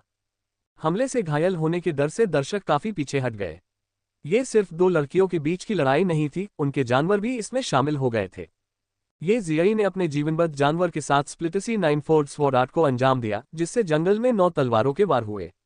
पर्पलविंग बैटरड्रेक ने ये जियाई के साथ मिलकर 9 पंजे के वार किए और उनके एकता क्षेत्र ने आसपास से आध्यात्मिक ऊर्जा इकट्ठा करके हमले को और बढ़ा दिया। प्रत्येक वार को बिना किसी दया के अंजाम दिया गया। शोयू मूनलाइट मिरर, किंग्यू ने धीरे से पुकारा। उसके बगल में सफेद चट्टान तुरंत एक बड़ी सफेद मछली में बदल गई, जिससे लहरें प्रकट हुई और इकट्ठा होकर एक दर्पण बन गया, जिसके भीतर एक गोल चांद लटका हुआ था। यह आत्मा स्रोत क्षमता चांद और बर्फ की विशेषताओं का एक संयोजन थी। किंग्यू ने अपने हाथ में अपने बढ़िया ब्लेड के साथ ब्राइट मून वध को अंजाम दिया। भले ही वह एक लड़की थी, लेकिन वह हाल के वर्षों में वध के तरीकों में महारत हासिल कर रही थी। हालांकि दिन अभी भी चमक रहा था, लेकिन उसकी चांदनी बेजोड़ चमक रही थी। पेंटामून स्काईबेन बनने के बाद से वह पूरी तरह से अलग हो गई थी। उसके लिए पर्पलविंग बैटरड्रेक की स्पिरिट सोर्स क्षमता ये जेडी के अपने हमले से ज्यादा खतरा थी। इसने पर्पलविंग ट्विस्टर का इस्तेमाल किया था, जिससे बैंगनी रंग का बवंडर बना जो पेड़ों को भी उखाड़ सकता था। फिर इसने बर्फ छोड़ी, जिससे बैंगनी किरणें निकली और सब कुछ जम गया। शोयू संकेत पर ग्रैंड व्हाइट कुनपेंग ने अपने पक्षी रूप में रूपांतरित होकर अपनी आत्मा स्रोत क्षमता 10 माइल मूनब्रीज को क्रियान्वित किया, एक ऐसी क्षमता जो चंद्रमा और हवा दोनों विशेषताओं का उपयोग करती है। जब हवा आगे बढ़ी तो ये बैंगनी किरण के हमले को दबाने में कामयाब रही। अब जवाबी हमले की बारी किंग्यू की थी। ये जियाई जो लोग तिरस्कार करते हैं, उन्हें बदले में तिरस्कार किया जाएगा। मैं आपके वरिष्ठों को मेरे कबीले की देखभाल करने के लिए धन्यवाद देता हूं, लेकिन यह आपके लिए मुझे धमकाने का बहाना नहीं है। मुझे उम्मीद है कि आप अब से मुझे कुछ सम्मान देंगे। आज किंग्यू ने आखिरकार अपने कुछ दर्दनाक अनुभवों पर काबू पा लिया था। उसने फुलमून ब्लेड को एक खूबसूरत चाप में ट्रेस किया और साथ ही अपने तीनों क्रिसेंट स्पिन ब्लेड को अपने चारों ओर घुमाते हुए ये जेडी का ध्यान अपनी ओर खींचा। स्पिनिंग ब्लेड बहुत तेज थे, पहले से कहीं ज्यादा तेज। ये जेडी को इस बात का बिल्कुल भी अंदाजा नहीं था कि यह टेम्पोरल फील्ड के प्रभावों की वजह से था। जैसे ही वह हमला करने वाली थी, वह दीवार से टकरा गई, स्तब्ध और फीलिंग की स्पेटियल वॉल क्षमता से अनजान। किंग्यू जाओ। हालांकि किंग्यू की फीलिंग के साथ केवल 60% की समन्वय दर थी, फिर भी आध्यात्मिक लगाव उसके प्रतिद्वंद्वी को दबाने में उसकी बहुत मदद करता था। संभावनाएं एक सामान्य व्यक्ति को भी उस स्तर पर एक प्रतिभाशाली व्यक्ति पर हावी होने में मदद कर सकती हैं। तियानमिन को इस बात का पूरा एहसास था कि फीलिंग की क्षमताएं कितनी प्रभावशाली हैं। उसके बिना वह ज्यादा से ज्यादा चौथे स्तर की यूनिटी में किसी से मुकाबला करने में सक्षम हो सकता था। किंग्यू अब टेम्पोरल फील्ड, आध्यात्मिक लगाव और स्थानिक दीवार से कुछ हद तक परिचित थी। अगर वह दिव्य पंखों से अच्छी तरह वाकिफ होती तो वह युद्ध में और भी भयानक होती। टेम्पोरल फील्ड द्वारा तेज की गई क्रिसेंट स्पिनब्लेड्स ये जेडी के पास से गुजरी और पर्पलविंग बैटरड्रेक के पेट में धंस गई, जिससे 3 खूनी घाव हो गए। उसके ठीक बाद फुलमून ब्लेड उसकी ओर तेजी से वार करने लगा। इसके लगातार 18 वारों में से प्रत्येक ने ये जेडी को थका हुआ पीछे हटने पर मजबूर कर दिया, जिसमें आखिरी वार ने उसके बालों का एक ताला हटा दिया और उसके चेहरे पर एक कट लगा दिया। मैं अभी तुम्हारा सिर काट सकती थी, किंग्यू ने कहा। उस समय उसकी फुर्तीली तलवार ये जेडी की गर्दन पर सपाट रूप से दबाई गई थी, किसी भी क्षण उसे काटने के लिए तैयार। तब तक ये जेडी की तलवार उड़कर जमीन में गिर गई थी, अभी भी बल से कंपन कर रही थी और वह जमीन पर गिर गई थी। पर्पलविंग बैटरड्रेक को घूमते हुए ब्लेडों से चोट लगी और ग्रैंड व्हाइट कुनपेंग ने उसे पकड़ लिया, जिससे वह संघर्ष और कराहने के अलावा कुछ भी करने में असमर्थ हो गया। ये जियाई निस्संदेह और एकतरफा रूप से हार गई थी। इससे पहले कि वह किंग्यू पर वार कर पाती, ये सब खत्म हो गया। फिर भी सर्वोच्च शाखा के वंशज ने उसे चोट नहीं पहुंचाई, उसे मारना तो दूर की बात है। अगर वह तियानमिन होता तो कम से कम उसे एक थप्पड़ जरूर मारता। आखिरकार लड़कियां नर्म होती हैं। वह केवल अपनी हताशा को बाहर निकालना चाहती थी और खुद को साबित करना चाहती थी। ये जियाई फिर से उठकर कुछ और करने की कोशिश करना चाहती थी, लेकिन उसकी गर्दन पर दबा ब्लेड उसे ऐसा करने से रोक रहा था। इसके बजाय उसने अपने दांत पीस लिए और किंग्यू पर एक भद्दी नजर डाली, जबकि उसके सभी साथी उसे घूर रहे थे। उस समय ये जेडी ने उस पर पूरी तरह से कब्जा कर लिया था। ऐसा कुछ पहले कभी नहीं हुआ था। ली चिलिंग, ली चेनलेई और ली लिंगे भी उतने ही हैरान थे, क्योंकि उस समय किंग्यू की क्षमताएं ली चिलिंग के बराबर ही थीं। फुलमून ब्लेड को पकड़े हुए ठंडी युवा लड़की बिल्कुल अलग व्यक्ति की तरह लग रही थी। उन्हें लगा कि उनके चेहरे पर डर के मारे झुर्रियां पड़ रही हैं। किंग्यू तियानमिंग की तरह क्यों बन रहा था? उस तरह की भक्ति और निर्दयता तियानमिंग ने उन पर हावी होने के दौरान दिखाई थी। ये जेडी, भले ही वह मुंह बना रही हो, वर्तमान स्थिति के बारे में कुछ नहीं कर सकती थी। अब तुम मेरी प्रतिद्वंद्वी नहीं हो। अब से तुम मेरी प्रतिद्वंद्वी होने की सारी योग्यता खो चुकी हो, किंग्यू ने तियानमिंग द्वारा सिखाई गई बातों को दोहराते हुए कहा। अब जब वह सर्वोच्च शाखा से पेंटामून स्काईबेन थी, तो उसे साहस और आत्मविश्वास के साथ आगे बढ़ना चाहिए। अगर वह ये जेडी जैसे किसी व्यक्ति पर भी विजय प्राप्त नहीं कर सकती, तो बदला लेना उसके बस की बात नहीं थी। ली संत कबीले के पुनरुत्थान की तो बात ही छोड़िए। जब किंग्यू ने अपना ब्लेड वापस लिया, तो ये जेडी अभी भी स्तब्ध, क्रोधित, निराश और उदास थी। वह अपने समूह के सामने हार से पूरी तरह से अपमानित हो चुकी थी। ये निश्चित रूप से उसके मानस पर एक बड़ा दाग छोड़ गया था। ये कैसे संभव है? मैं उससे कैसे हार सकता हूँ? दादाजी ने मुझे बचपन से ही मार्गदर्शन दिया है। मुझे जो चाहिए वो मिला। उसके जैसा कोई, जो गरीब ली संत कबीले से है, मुझे कैसे हरा सकता है? उसे तो खुद ही आत्मास्रोत क्षमताओं के लिए जंगली जानवरों का शिकार करना पड़ता है। भावनाओं की अराजक धारा के बीच उसकी आंखों से आंसू बह निकले, जिसे वह समझने की कोशिश कर रही थी। तियानमिंग और किंग्यू एबिसल युद्ध क्षेत्र की ओर बढ़ रहे थे, और ली लिंगे और बाकी लोगों ने उनके लिए रास्ता बनाया। अब इन भाई बहनों को रोकने की हिम्मत कौन करेगा? ली किंग्यू, ये जियाई ने पुकारा जब वे अथाह छेद के प्रवेश द्वार पर थे। मैंने सुना है कि तुम ली जिनकिन से शादी करने जा रही हो। बधाई हो। शायद यही एकमात्र जवाब था जो वह अपने नुकसान की हताशा को दूर करने के लिए सोच सकती थी। पब फ्यूचर द्वारा विज्ञापन। संपर्क टॉस साइट मैप दान करें, मेनू दिखाओ। उपन्यास ऑनलाइन पूरा पढ़े। उपन्यास बिन। उपन्यास युगों का पशु प्रधान अध्याय 225 छोटी लड़की की तीसरी योग्यता। गुणा प्रिय पाठकों, अधिक अध्यायों के अनुवाद में हमारी टीम की सहायता के लिए यहां दान करें। URL: युगों का पशु प्रधान C 225 छोटी लड़की की तीसरी योग्यता। पब फ्यूचर द्वारा विज्ञापन। अध्याय 225 छोटी लड़की की तीसरी योग्यता। अथाह गड्ढे से होते हुए भाई बहन एबिसल युद्ध क्षेत्र में पहुंचे। ऊपर आसमान में अनगिनत बिजली चमकने के साथ ही गड़गड़ाहट की आवाज हुई। ऊपर काले बादल छाए हुए थे, जिससे एक निराशाजनक माहौल बन गया था। एबिसल युद्ध क्षेत्र फ्लेमियलो महाद्वीप का उल्टा भाग था, और इस छोर पर ग्रैंड ओरिएंट पर्वतों में हिंसक आध्यात्मिक ऊर्जा थी। केवल जंगली जानवर जो कई वर्षों से यहाँ मौजूद थे, वे ही उन्मत्त आध्यात्मिक ऊर्जा को अवशोषित कर सकते थे। स्वर्ग और पृथ्वी की ऐसी समृद्ध आध्यात्मिक ऊर्जा ने अत्यंत क्रूर जंगली जानवरों को जन्म दिया, साथ ही श्रेष्ठ स्वर्गीय पैटर्न वाले आत्मिक अयस्कों और जड़ी बूटियों को भी जन्म दिया।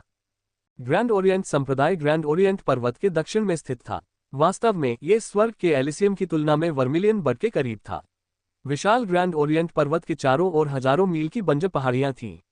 इस प्रकार एबिसल युद्ध के मैदान से बाहर देखने पर पहाड़ पृथ्वी पर नजर रखने वाले काले दिग्गजों की तरह लग रहे थे। जहां तक नजर जाती थी, वे आसमान में मंडराते हुए दिखाई दे रहे थे। ऐसी दुनिया स्पष्टतः इन जंगली जानवरों के लिए उपयुक्त थी। तियानमिंग और किंग्यू एजियोर अमर पर्वत पर बने शिकारी हॉल से बाहर चले गए। हर बॉटमलेस पिट को एक हॉल ऑफ हंटर्स के साथ बनाया गया था, जिसमें ग्रैंड ओरिएंट संरक्षक जंगली जानवरों से बचाव करते थे जो बॉटमलेस पिट को पार करके संप्रदाय में प्रवेश कर सकते थे। हॉल ऑफ हंटर्स के कई ग्रैंड ओरिएंट संरक्षक यहां तैनात थे, जबकि अन्य 4 प्रमुख डोमेन पर गहन गश्त करते थे। वे शिष्यों के बीच विवादों या खेत की खेती में हस्तक्षेप नहीं करते थे। हालांकि दुर्जय जंगली जानवरों के मामले में वे उनसे निपटते थे। अफवाह ये थी कि ग्रैंड ओरिएंट के 1/4 संरक्षक एबिसल युद्ध क्षेत्र में तैनात थे। उनके साधना स्तरों पर एबिसल युद्ध क्षेत्र की आध्यात्मिक ऊर्जा के अनुकूल होना कम चुनौती भरा था। 4 प्रमुख domain blade river domain, skyhand domain, desolate domain और ग्रैंड पीस डोमेन थे। ये सभी ग्रैंड ओरिएंट संप्रदाय के आसपास के क्षेत्र में स्थित थे। चून की सीमाओं की सुरक्षा ग्रैंड ओरिएंट संरक्षकों द्वारा की जाती थी, इसलिए 4 प्रमुख डोमेन अपेक्षाकृत सुरक्षित और खेती के लिए उपयुक्त थे। लेकिन उन 4 क्षेत्रों के पार दुनिया में ऐसी भयावहता और भयानक जानवर थे जिनकी कल्पना कोई भी साधारण शिष्य नहीं कर सकता था। संप्रदाय के सभी शिष्यों, यहां तक कि प्रमुख शिष्य को भी 4 प्रमुख क्षेत्रों की सीमाओं को पार न करने की चेतावनी दी गई थी, अन्यथा उनकी जान जोखिम में पड़ सकती थी। रसातल युद्ध क्षेत्र के रहस्य ऐसे रहस्य थे जिन्हें साधारण मनुष्य नहीं समझ सकता था। पब फ्यूचर द्वारा विज्ञापन। किंग्यू, क्या मैं तुम्हारी भाभी को वापस ला सकता हूँ? तियानमिंग ने कहा जैसे ही वे शिकारी हॉल से निकले और ग्रैंड पीस डोमेन के जंगलों में प्रवेश किया। लिंगर ने मेरी भाभी होने के बारे में कुछ नहीं कहा है। आप स्पष्ट रूप से उसका फायदा उठा रहे हैं, किंग्यू ने जवाब दिया। फीलिंग ने किंग्यू के शरीर को छोड़ दिया और तियानमिंग के पास वापस आ गई। उसकी आत्मा उसके सामने आ गई। असाधारण प्रकाश के गोले देखने लायक थे। केवल तियानमिंग ही उसकी आत्मा से स्थायी रूप से जुड़ सकता था। बड़े भाई, हम अभी किंग्यू के जन्मदिन के बारे में बात कर रहे थे। हमें उसकी सगाई के बारे में क्या करना चाहिए? फीलिंग ने चिंता में पढ़कर कहा। आगे विचार करने पर तियानमिंग ने कहा, चिंता मत करो किंग्यू, वे तुम्हें नहीं ले जा सकते। क्या आपके पास कोई समाधान है? किंग्यू ने पूछा। अभी नहीं, लेकिन मैं दृढ़ निश्चयी हूं, उसने जवाब दिया। हालांकि उसके शब्द बेमतलब की शेखी बघारने जैसे लग रहे थे, लेकिन लड़कियां जानती थीं कि तियानमिंग का दृढ़ निश्चय किसी समाधान से कहीं ज्यादा मूल्यवान था। बड़े भाई, हाल ही में मेरी मानसिकता बदल गई है। मैं आपका जितना भी शुक्रिया अदा करूं कम है। आपने मुझे अपने जैसा बनाया है, निडर और अडिग। इसलिए मैं इस लड़ाई से नहीं डरती। चाहे कितनी भी बुरी परिस्थिति क्यों ना आए, मैं लड़ूंगी, भले ही इसके लिए मुझे अपनी जान ही क्यों न गंवानी पड़े, उसने कहा। मुझे खुशी है कि तुम इस तरह से सोचते हो। तियानमिंग ने सिर हिलाया। इस दुनिया में हर चीज को हल करने का सिर्फ एक ही तरीका है, और वो है शक्ति। तियानमिंग का यही सिद्धांत था। अपनी बुद्धि का इस्तेमाल करने के बजाय उसे इतनी शक्ति प्राप्त करनी चाहिए कि कोई भी उसे नियंत्रित न कर सके, जब तक कि सभी जीवित प्राणियों को उसके सामने रेंगना न पड़े। लिंगर, अब तुम्हारा नंबर है, तियानमिंग ने कहा। अब उसे बहुत सारा मन्ना चाहिए था। ली सेंट कबीले के पास पैसे नहीं थे और ग्रैंड हॉल से मन्ना बहुत महंगा था। उसका एकमात्र विकल्प एबिसल बैटलफील्ड में अपनी किस्मत आजमाना था। हालांकि फीलिंग के साथ तियानमिंग अप्रत्याशित जुआ नहीं खेल रहा था। अवश्य। इस प्रकार वे तीनों औपचारिक रूप से ग्रैंड पीस डोमेन में प्रवेश कर गए, पहाड़ों के बीच घूमते हुए। उनका लक्ष्य सुनकर छोटी लड़की उत्साह से तेज हो गई। अन्य दो जीवनबद्ध जानवर म्याओ म्याओ और शुओ यू अपने जीवनबद्ध स्थानों में आराम कर रहे थे। शुओ यू का ठंडा अलग थलग चरित्र यंगहुओं के साथ एक तीव्र विरोधाभास बनाता था। बहन किंग्यू, युए का पसंदीदा भोजन क्या है? केचुए, मछली के बारे में क्या? क्या वह एक मछली है? लेकिन क्या वह कुन नहीं है? ओह, कुन भी मछली है। शोर मचाने वाली छोटी मुर्गी किंग्यू के कंधे पर लटकी हुई थी और बड़बड़ा रही थी, जिससे लड़की के चेहरे पर एक बड़ी मुस्कान आ गई। एक पल के लिए उसकी सगाई के बारे में विचार पूरी तरह से फीके पड़ गए थे।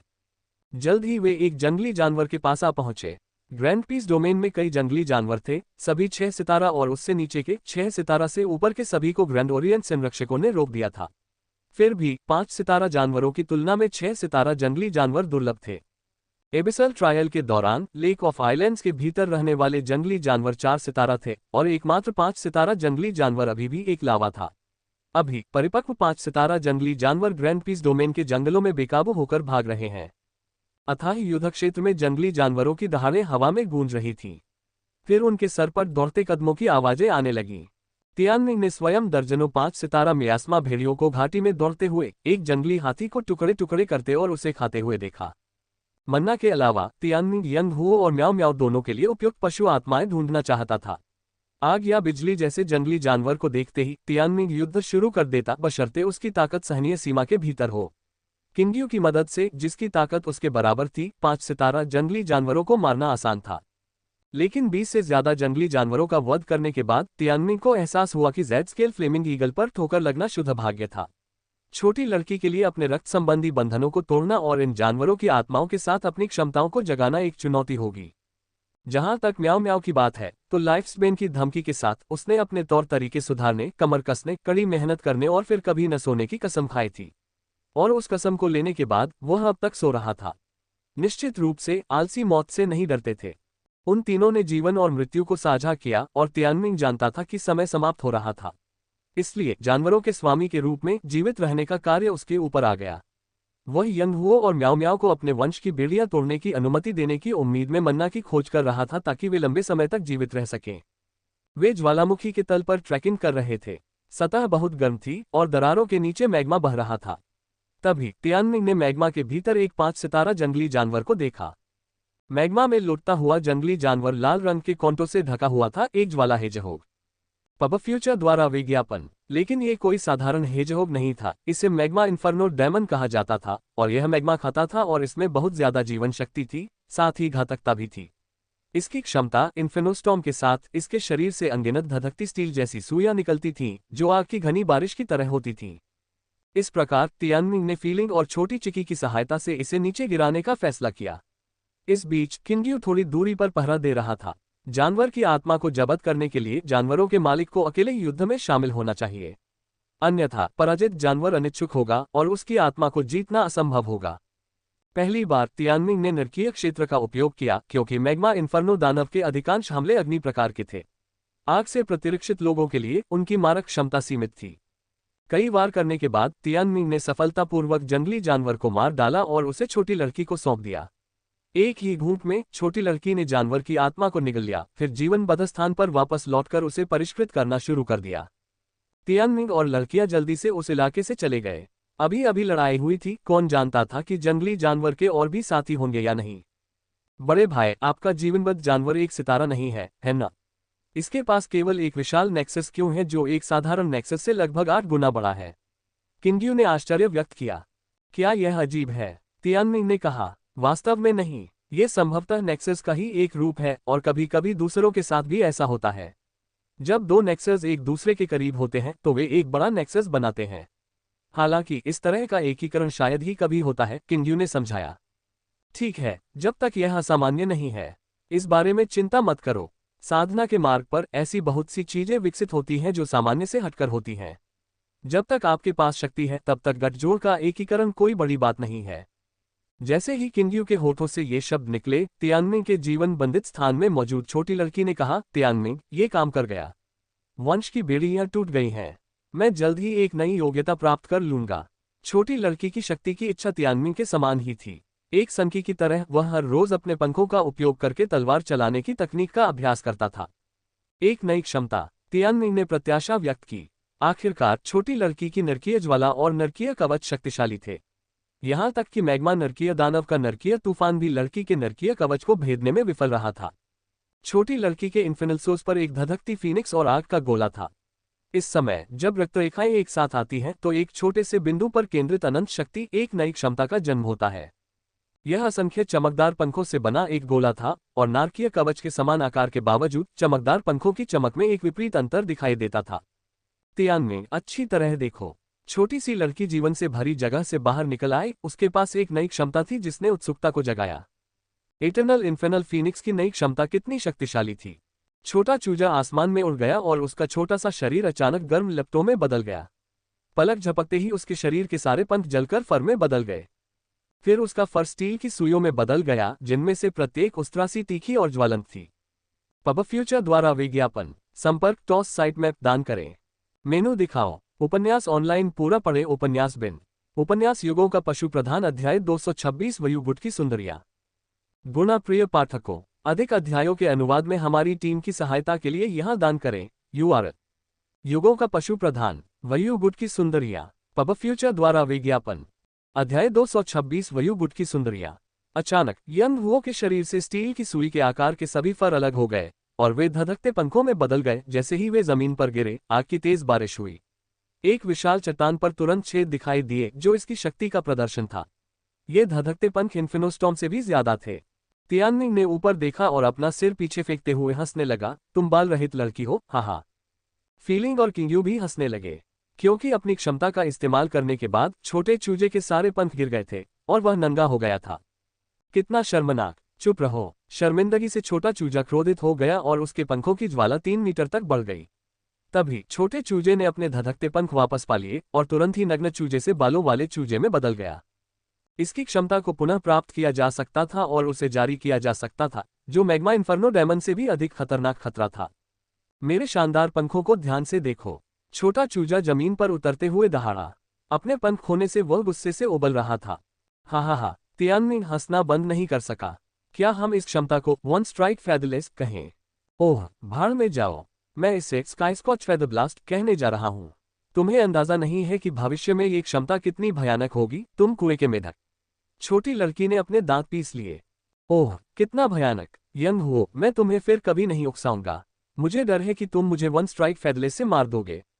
तियानमिंग, मैं देख सकता हूं कि तुम मेरी शक्ल से ईर्ष्या कर रहे हो, इसलिए तुम मेरा मजाक उड़ा रहे हो। क्या तुम नहीं जानते, लड़कियों के सामने ऐसा करना सिर्फ तुम्हारी ही गरिमा गिराता है। जब किंग्यू ने उन दोनों की हरकतों को देखा तो वह ऐसे हंसी जैसे वह पहले कभी नहीं हंसी थी। उसका ये भाई वाकई अनोखा था। उसने पहली बार जानवरों के मालिक और जीवनबद्ध जानवर के बीच ऐसी हरकतें देखी थीं। पब फ्यूचर द्वारा विज्ञापन। लिंगर, मुझे बताओ, कौन ज्यादा सुंदर है, यंग हू या मैं? तियानमिंग ने पूछा। म्याओ म्याओ सबसे अच्छा है, फीलिंग ने बिना किसी हिचकिचाहट के उत्तर दिया। बहुत अच्छा, यंग हू, आज रात हम बिल्ली के गोले खाएंगे, तियानमिंग ने घोषणा की। तुम क्रूर हो, लेकिन मुझे ये पसंद है। क्या हम इसमें अचार वाली सब्जियां मिलाएं? यंग हू मुस्कुराए। जीवनबद्ध स्थान में छोटी काली बिल्ली कांप उठी और जल्दी से अपने अंकोशों को ढकने लगी। संक्षिप्त अंतराल के बाद वे एक बार फिर चल पड़े। बड़े भाई, लगभग आधा दिन बीत चुका था जब फीलिंग को आखिरकार कुछ मिला। उसने पहले भी शाही मन्ना की खोज की थी, लेकिन वह बहुत काम का नहीं था। ग्रैंड ओरिएंट संप्रदाय में शाही मन्ना 1 दर्जन से भी कम कीमत का था और उसका मूल्य बहुत कम था, निश्चित रूप से वर्मिलियन बट जितना कीमती नहीं था। यहाँ हर जगह 8 सितारा जीवन वाले जानवर थे और उनमें से सबसे बुनियादी अभी भी ड्रैकोनिक जल ओबेलिस्क के गहन मन्ना से बेहतर था। सच तो यह है कि यू लिंगजी की प्रतिभा के कारण वह केवल बाहरी शिष्य के रूप में ही ग्रैंड ओरिएंट संप्रदाय में शामिल हो सकती थी। लिन शियाओटिंग के मामले में भी यही सच था। सेंटमिस्ट वॉर सोल यह नहीं छिपा सका कि 20 साल की उम्र में एकता की साधना करने के कारण वह कितना बड़ा असफल व्यक्ति था। इससे यह साबित हुआ कि खुद को पार करना और विशाल और शानदार दुनिया में युद्ध करना कितना महत्वपूर्ण है। अन्यथा लिन शियाओटिंग जैसे हारने वाले को भी प्रतिभाशाली माना जाएगा। एक साधक के विकास के लिए दूरदृष्टि महत्वपूर्ण कारक थी। इस प्रकार केवल गहन मन्ना ही तियानमिंग को लुभाने में सक्षम था। तुम्हें क्या मिला? मुझे यकीन नहीं है। यह इस तरह है। फीलिंग अपनी आत्मा की स्थिति में आधार तलाश रही थी। तियानमिंग ने कहा, हम उत्तरी भाग में हैं, इसलिए यदि हम आगे बढ़ते रहे तो संभवतः हम ग्रैंड पीस डोमेन से बाहर निकल जाएंगे। चिंता मत करो, जब हम सीमा पर पहुंचेंगे तो संप्रदाय की ओर से चेतावनी दी जाएगी, किंग्यू ने आश्वासन दिया। ठीक है, तो चलें। हालांकि वे 3 थे, लेकिन बाहरी लोगों के लिए वे एक युवा महिला और एक पुरुष थे जिनके कंधे पर एक छोटी लड़की थी। तियानमिंग और किंग्यू उस दिशा में तेजी से बढ़े जिस ओर फीलिंग उन्हें ले जा रहा था। पब फ्यूचर द्वारा विज्ञापन। ये भावना और प्रबल होती जा रही है। ऐसा लगता है कि एक से अधिक मन्ना है, फीलिंग ने कहा। ग्रैंड पीस डोमेन ने एक बड़े क्षेत्र को कवर किया, हालांकि कई हिस्से दुर्गम थे। अपनी गति से उन्हें ग्रैंड ओरिएंट संप्रदाय के बाहर दूर के क्षेत्रों तक पहुंचने में कई घंटे लग गए थे। वे जितने करीब आते गए, संवेदना उतनी ही प्रबल होती गई। हम लगभग वहां पहुंच चुके हैं। जब वे पहाड़ के दूसरी ओर पहुंचे तो उनके सामने एक अथाह जलधारा प्रकट हुई। जलधारा के भीतर कोहरा छाया हुआ था और जानवर बेकाबू होकर भाग रहे थे। किंवदंती के अनुसार मन्ना को ईश्वर ने स्वयं पूरी दुनिया में फैलाया था, इसलिए यह अनुमान लगाना असंभव था कि कोई व्यक्ति अचानक किस तरह का मन्ना खोज सकता है। कुछ लोग जमीन पर उभरेंगे जबकि अन्य पतली हवा से प्रकट होंगे, जैसे कि अंतरिक्ष को चीरते हुए। गहरे मन्ना की उपस्थिति भी ड्रैकोनिक जल ओबेलिस्क जैसी घटनाओं को जन्म दे सकती है। मन्ना के इर्द गिर्द बहुत सारे रहस्य छिपे हुए थे जिन्हें समझने में ताकतवर लोग भी विफल रहे। तियानमिंग की नजर आखिरकार उस पर पड़ी। काले कोहरे के भीतर जमीन के ऊपर 5 रंगों वाली धुंध छा गई। यह एक मन्ना घटना है, 5 ऊर्जाओं का उत्थान, फीलिंग ने कहा। और तियानमिंग ने कभी नहीं सोचा था कि फीलिंग इतनी जानकार होगी कि वह मन्ना घटना को पहचान सकेगी। 5 ऊर्जाओं का उत्थान संभवतः एक ऐसी घटना है जो 5 गहन मन्ना के एक ही स्थान पर एकत्र होने के कारण होती है, जो एक दूसरे को प्रतिकर्षित और प्रभावित करती है। 5 ऊर्जाओं में ज्वाला, गरज, हवा, पृथ्वी और बर्फ का पानी शामिल है। एक ही समय में 5 गहन मन्ना मौजूद हो सकते हैं। ये स्थान काफी अलग थलग है क्योंकि सीमा आगे है। यह आश्चर्यजनक है कि आप इतनी दूरी से मन्ना की उपस्थिति को कैसे महसूस कर सकते हैं। दोनों ने अथाह धारा में छलांग लगा दी। जैसे ही तियानमिंग नीचे गिरा, उसने अपने बाएं हाथ पर स्थित विस्मयकारी आंख खोली। हालांकि चारों ओर अंधेरा था, फिर भी वह स्पष्ट रूप से देख सकता था। वे प्रकाश की ओर तेजी से बढ़े। कीचड़ भरी झील की गहराई में 5 अलग अलग मन्ना एक दूसरे के बगल में पड़े थे। घटना से वे स्पष्ट रूप से गहन मन्ना थे। शायद उनके हाल ही में उभरने के कारण कोई जंगली जानवर या शाही जानवर अभी तक नहीं आया था। हालांकि अब जब एक घटना थी तो लोग आकर्षित होंगे। तियानमिंग मुस्कुराया। 5 मन्ना में से 3 ऐसे थे जिनकी उसे जरूरत नहीं थी। उसे फिलहाल आग और वज्र प्रकार के मन्ना की जरूरत थी, जबकि बाकी अतिरिक्त लाभ थे। ये 5 उच्च स्तरीय गहन मन्ना हैं जो आपके जीवित प्राणियों को शुओयू के समान स्तर तक पहुंचा सकते हैं, किंग्यू ने समझाया। ग्रैंड ओरिएंट संप्रदाय में कदम रखने से पहले तियानमिंग को पता नहीं था कि शाही और गहन मन्ना को उच्च, मध्यम और निम्न स्तरों में विभाजित किया गया था। निम्न स्तरीय गहन मन्ना एक जीवनबद्ध जानवर को निम्न स्तरीय 8 सितारा जीवनबद्ध जानवर में विकसित करने की अनुमति दे सकता है, जैसे कि लिन जियाओटिंग का 4 आंखों वाला दिव्य बिजली ईगल। दूसरी ओर मध्य स्तरीय गहन मन्ना एक जीवनबद्ध जानवर को मध्य स्तरीय 8 सितारा में विकसित करेगा, जैसे कि म्यू यान का इंक्विलिन। यहाँ पांचों मन्ना सभी उच्च स्तरीय गहन मन्ना थे, जो मध्यम स्तरीय गहन मन्ना से कई गुना अधिक मूल्यवान थे। यहाँ तक कि ड्रेकोनिक जल ओबिलिस भी केवल एक निम्न स्तरीय गहन मन्ना था। छोटी लड़की और काली बिल्ली द्वारा प्राप्त अग्नि ड्रैगन का सींग और 3 नुकीला इलेक्ट्रोस्पाइक निम्न स्तरीय शाही मन्ना थे। पब फ्यूचर द्वारा विज्ञापन। हालांकि उन्हें विकसित होने के लिए मन्ना की आवश्यकता नहीं थी, लेकिन इस तरह के उच्च स्तरीय मन्ना से उन्हें अपने वंश की बेड़ियां तोड़ने में मदद मिलेगी। स्थलीय मन्ना के नीचे ये सबसे अच्छा मन्ना था जो एक जीवन जानवर को संत जानवर में विकसित कर सकता था। मैं ये जानता हूँ। अग्नि प्रकार के मन्ना को शाही पंख कहा जाता है, जबकि वज्र प्रकार को विद्युत नुकीला कहा जाता है, फीलिंग ने कहा। इनसे किस प्रकार का विकास होगा? ये जीव जंतुओं के अनुसार अलग अलग होता है, लेकिन पहले में पंखों का विकास शामिल होता है, जबकि दूसरे में दांतों का विकास शामिल होता है। पंख। ये छोटी सी लड़की के लिए एकदम सही था, और इलेक्ट्रिक फैंग म्याओ म्याओ के लिए उपयुक्त था, जो हाथ से हाथ का मुकाबला करना पसंद करती थी। बड़े भाई, हमारे पास मेहमान आए हैं, जल्दी करो, किंग्यू ने आग्रह किया। ग्रैंड ओरिएंट संप्रदाय के अधिकांश शिष्यों के लिए उच्च स्तरीय गहन मन्ना खजाने थे। हालांकि निम्न और मध्यम स्तरीय 8 सितारा जीवनबद्ध जानवरों वाले कई शिष्यों को गहन मन्ना प्राप्त हुआ था, लेकिन उन्हें अपने जीवनबद्ध जानवरों को और विकसित करने के लिए उच्च स्तरीय मन्ना की आवश्यकता थी। 5 में से सिर्फ 2 मन्ना का ही इस्तेमाल किया जा सकता था, लेकिन बाकी 3 अभी भी मूल्यवान थे। तियानमिंग उन्हें अच्छी साधना तकनीकों और युद्ध कलाओं, या यहाँ तक कि जानवरों के हथियारों और आत्मा अयस्कों के बदले में बदल सकता था।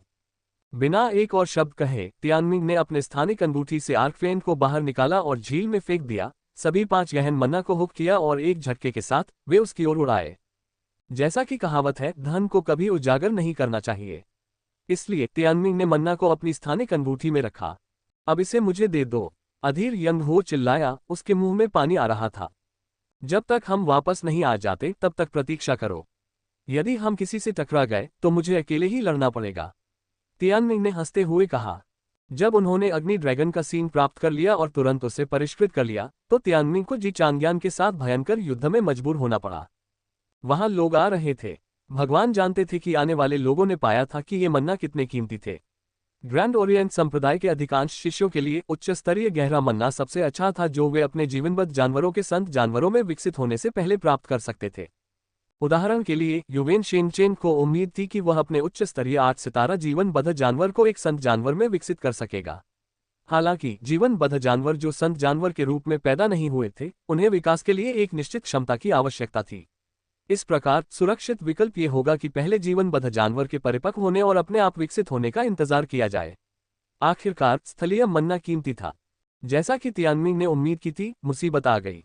कुछ ही देर में ऊपर से लोगों का एक समूह उतरा और तियानमिंग के सामने उतरा। क्या ये सभी महिलाएं हैं? तियानमिंग एक पल के लिए शून्य भाव से देखती रही। 1 दर्जन से ज्यादा खूबसूरत सजी धजी युवतियां दिखीं, जो सुंदर और आकर्षक थीं। उनमें से कोई भी साधारण नहीं लग रही थी। कुछ मनमोहक और चंचल थीं, कुछ मनमोहक थीं और कुछ शांत और सुंदर थीं। ऐसी खूबसूरती से घिरे तियानमिंग को लगा कि मानो वह सम्राट के हरम में प्रवेश कर गया हो।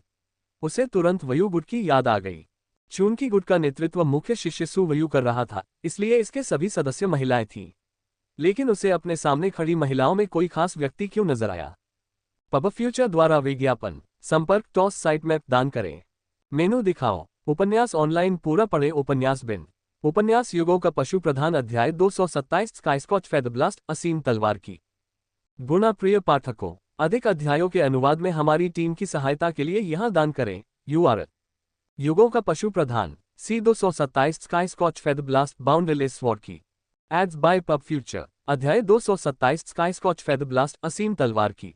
तियानमिंग को लोगों का ये समूह काफी जाना पहचाना लगा। वे कोई और नहीं बल्कि सुली, सुताओ, गोनसुन्यू और फैंग चियू थे। साथ ही कुछ अन्य लोग भी थे जो युवेन शेनचेन के साथ थे। हालांकि तियानमिंग ने समूह के बीच में सफेद कपड़े पहने एक अनोखी महिला को देखा। लानत है, उसने आखिरकार देखा कि जो आदमी के कपड़े पहने एक जवान औरत की तरह लग रहा था, उसमें क्या खास बात थी? वह वास्तव में युवेन शेनचेन ही था। तियानमिंग ने उसे एक औरत समझा था, क्योंकि वह उनके बीच घुल मिल गया था। फिर भी उसका सुंदर रूप, गोरी त्वचा और उसके चेहरे पर होठों के मेकअप के निशान से अधिकांश लोग उसे एक औरत ही समझेंगे जब तक कि वे उसे करीब से न देखें। वह वाकई बाकी लोगों के साथ घुल मिल गया था। ऐसा लग रहा था जैसे उसका सामना फिर से किसी परेशानी वाले व्यक्ति से हो गया हो। इंपीरियल नाइनफोल्ड गेट्स पर वापस युवेन शेनचेन को तियानमिंग ने पीटा था। लड़ाई के कारण उसका चेहरा अभी भी झुलस रहा था और सूजन को कम करने के लिए उसे बहुत परेशानी उठानी पड़ी थी। हाँ, ये सोचकर अच्छा लगा कि तुम मेरे सामने आ गई और मुझे तुम्हें खोजने की जरूरत ही नहीं पड़ी, उसने कहा और खुद को सुंदरियों के बीच से निकालते हुए तियानमिन को घूरने लगा। भाई शेन चेंग, उसने अभी अभी निश्चित रूप से 5 शीर्ष स्तरीय मन्ना लिए हैं। उनमें से एक जल गुण वाला है। मुझे लगता है कि मेरी छोटी बहन सू ताओ को भी इसकी जरूरत है, सूली ने विनम्रतापूर्वक कहा। भाई शेन चेंग, हमने इसे सबसे पहले खोजा, फिर भी वे इसे ले गए। हम में से इतने सारे लोग यहाँ हैं, हम निश्चित रूप से उसे जाने नहीं दे सकते, सू ताओ ने समान रूप से प्यारी आवाज में कहा। ये सही है, हमने इसे सबसे पहले नोटिस किया। ये दोनों कौन हैं? हमारी चीज लेने की इनकी हिम्मत कैसे हुई? क्या वे नहीं जानते कि हम कौन हैं? वयू गुट के एक नए सदस्य ने पूछा। उन्होंने भाई बहनों की तरफ देखा और बुरी नीयत से उनका रास्ता रोक दिया। समूह के आगे खड़े युवेन शिनचेंग ने कहा, ये सही है, हमने सबसे पहले मन्ना की खोज की। मेरी अद्भुत बहनों, देखो मैं कैसे जूनियर संप्रदाय के गुरु को घुटने टेकने और खुद को मेरे सामने झुकाने के लिए मजबूर करता हूँ। वह पहले से ही अपने भाग्यशाली अवसर पर हंस रहा था। उसे अब तक अपनी भड़ास निकालने का कभी मौका नहीं मिला था। ये व्यक्ति कनिष्ठ संप्रदाय गुरु है। ये सही है, ये वही है। ये दोनों ली संत कबीले की सर्वोच्च शाखा से हैं। वह वंशक्रम अभी भी मौजूद है। Ads by Pubfuture. जब मैंने उसके रंगे हुए बाल देखे तो मुझे पता चल गया कि वह कुछ गलत करने वाला है। हमारा शिनचेंग बहुत सुंदर है, खासकर उसके बालों का रंग। ये सही है, भले ही शिनचेंग अभी भी जवान है, लेकिन 2 साल में वह एक सुंदर आदमी बन जाएगा, इसमें कोई संदेह नहीं है। वह अपने बड़े भाई से भी बेहतर दिख सकता है। मुझे यकीन है कि वह कुछ सालों में पूरे संप्रदाय में सबसे सुंदर होगा। वह अपने ठंडे बड़े भाई से अलग है। शिनचेंग सुंदर और प्यारा है। तियानमिन ने ठहाका लगाया। क्या स्त्रीलिंग शिनचेंग वास्तव में पूरे ग्रैंड ओरिएंट संप्रदाय में सबसे सुंदर व्यक्ति था? उनकी सुंदरता के मानक निश्चित रूप से गलत थे। इससे भी बुरी बात यह थी कि उन्होंने जो कहा उसका मतलब वही था। उन्होंने पूरी गंभीरता से युवेन शिनचेन को घूर कर देखा, जिससे तियानमिन और किंगयू को बहुत आश्चर्य हुआ। युवेन शिनचेन को अपने रूप पर बहुत गर्व था। उसने जानबूझकर सुंदरियों की निगाहें अपनी ओर खींचने के लिए एक पोज बनाया। फिर उसने तियानमिन को देखकर आंखें सिकोड़ लीं और मुंह बनाया। अपनी पसंद चुने, मन्ना सौंपे और पिटे या मन्ना सौंपने से पहले पिटे। अगर आप पहला विकल्प चुनते हैं तो मैं आपको पीटना थोड़ा आसान कर दूंगा। आप आधे साल से भी कम समय में फिर से चलने में सक्षम हो जाएंगे। वह इतना दबंग लग रहा था कि उसके पीछे खड़ी कुछ लड़कियां शर्मा गईं और चीखने लगीं। तियानमिन ने कहा, मैंने तुम्हें रुलाने और तुम्हारा मेकअप खराब करने का विकल्प चुना है। बहुत बढ़िया। शिनचेन ने अपने पीछे खड़ी लड़कियों को पीछे हटने के लिए इशारा किया। किंगयू और तियानमिन की ओर मुड़ते हुए उसने कहा, एक ही समय पर मेरे पास आओ, मुझे जल्दी है। बड़े भाई, किंगयू को युवेन शिनचेन पर हमला करने का मन नहीं था। किनारे पर जाकर खेलो। ठीक है, उसने कहा और फिर भाग गई। युवेन शिनचेन की क्रूर दुश्मनी को केवल लड़ाई से ही सुलझाया जा सकता था। तियानमिन जानता था कि उसकी क्या हैसियत है, लेकिन अगर वह अभी नहीं लड़ता तो न तो वह और न ही किंगयू वहां से निकल पाएंगे, इसलिए उसने उस ट्रेन लड़के की मदद करने का फैसला किया। छोटी लड़की और फीलिंग तैयार थे। अपनी जीवन सीमा से बाहर काली बिल्ली उछली और गुस्से में युवेन शिनचेन को घूरने लगी।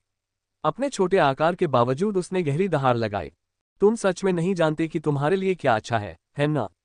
तुम्हें लगता है कि तुम सिर्फ इसलिए दिखावा कर सकते हो क्योंकि तुमने यूनिटी के पहले स्तर को पार कर लिया है।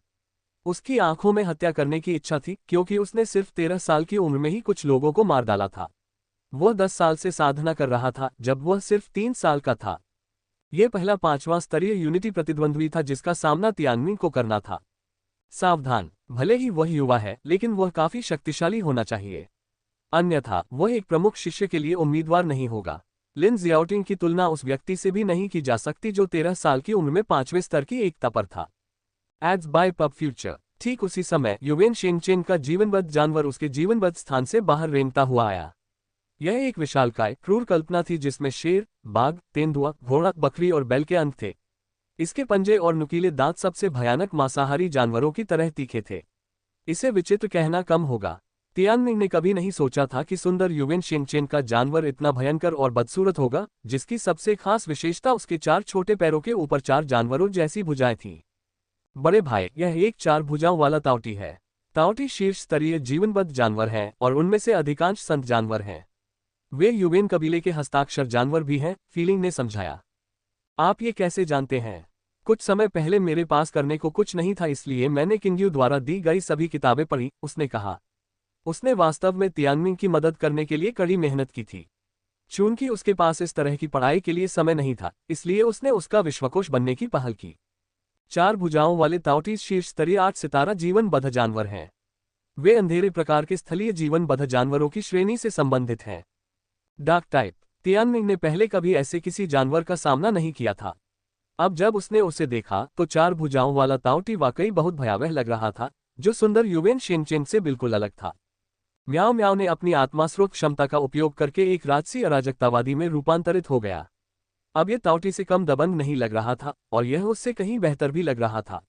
आखिरकार यह वास्तव में एक भयंकर जानवर था, जबकि ताओटी बड़े जानवरों के मिश्रण जैसा दिखता था।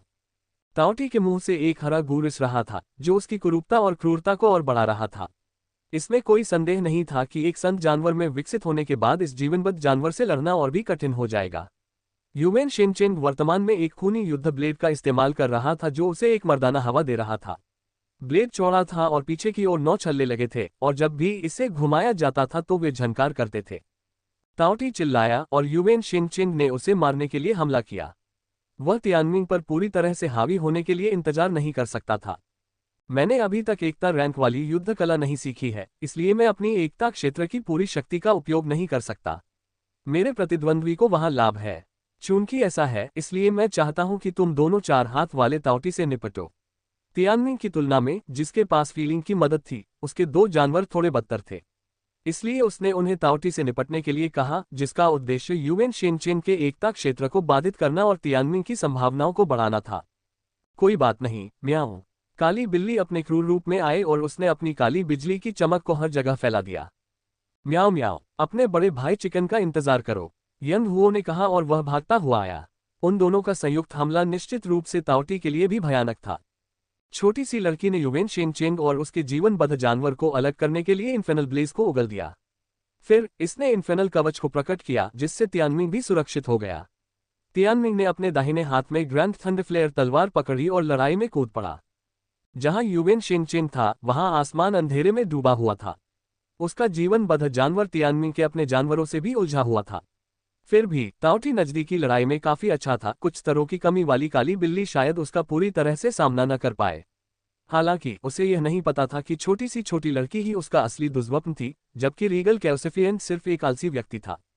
तियानमिंग को तुरंत पता चल गया कि छोटी लड़की ने 3 आत्मास्रोत क्षमताएं और मनुष्य पृथ्वी स्वर्ग की मृत्यु की सेवा की थी।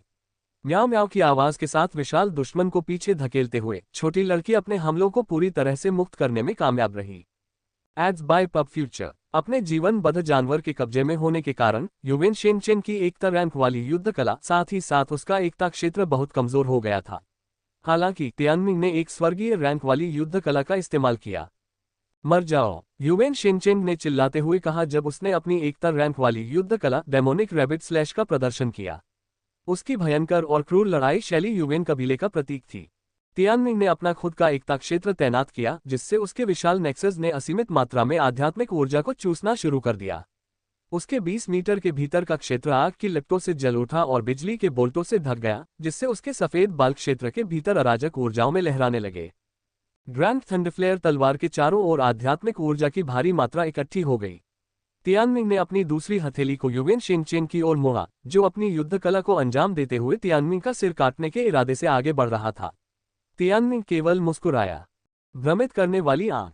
उसकी बाईं हथेली पर तीसरी आंख की भ्रम प्रकार की आत्मा नसें भयावह रूप से चमक उठी, जिससे उसके दुश्मन की आंखें चौड़ी हो गईं। उसे समझ में नहीं आया कि तियानमिंग अचानक किंग्यू में क्यों बदल गई, और भी कम ये कि वह ग्रैंड थंडरफ्लेयर तलवार चला रही थी और एक स्वर्गीय श्रेणी की युद्ध कला का प्रदर्शन कर रही थी। मनुष्य का अवसान, भूत नृत्य, आत्मा विलुप्ति। युवेन शेनचेन ने कराहते हुए कहा कि उसे तियानमिंग के जबरदस्त हमलों से पीछे हटना पड़ा। धरती के विनाश से धरती हिलने पर उसके पैर नरम पड़ गए, अर्थक्वेक, लेकिन युवेन शेनचेन ने हमले को रोकने के लिए अपने ब्लेड को नीचे की ओर मारा।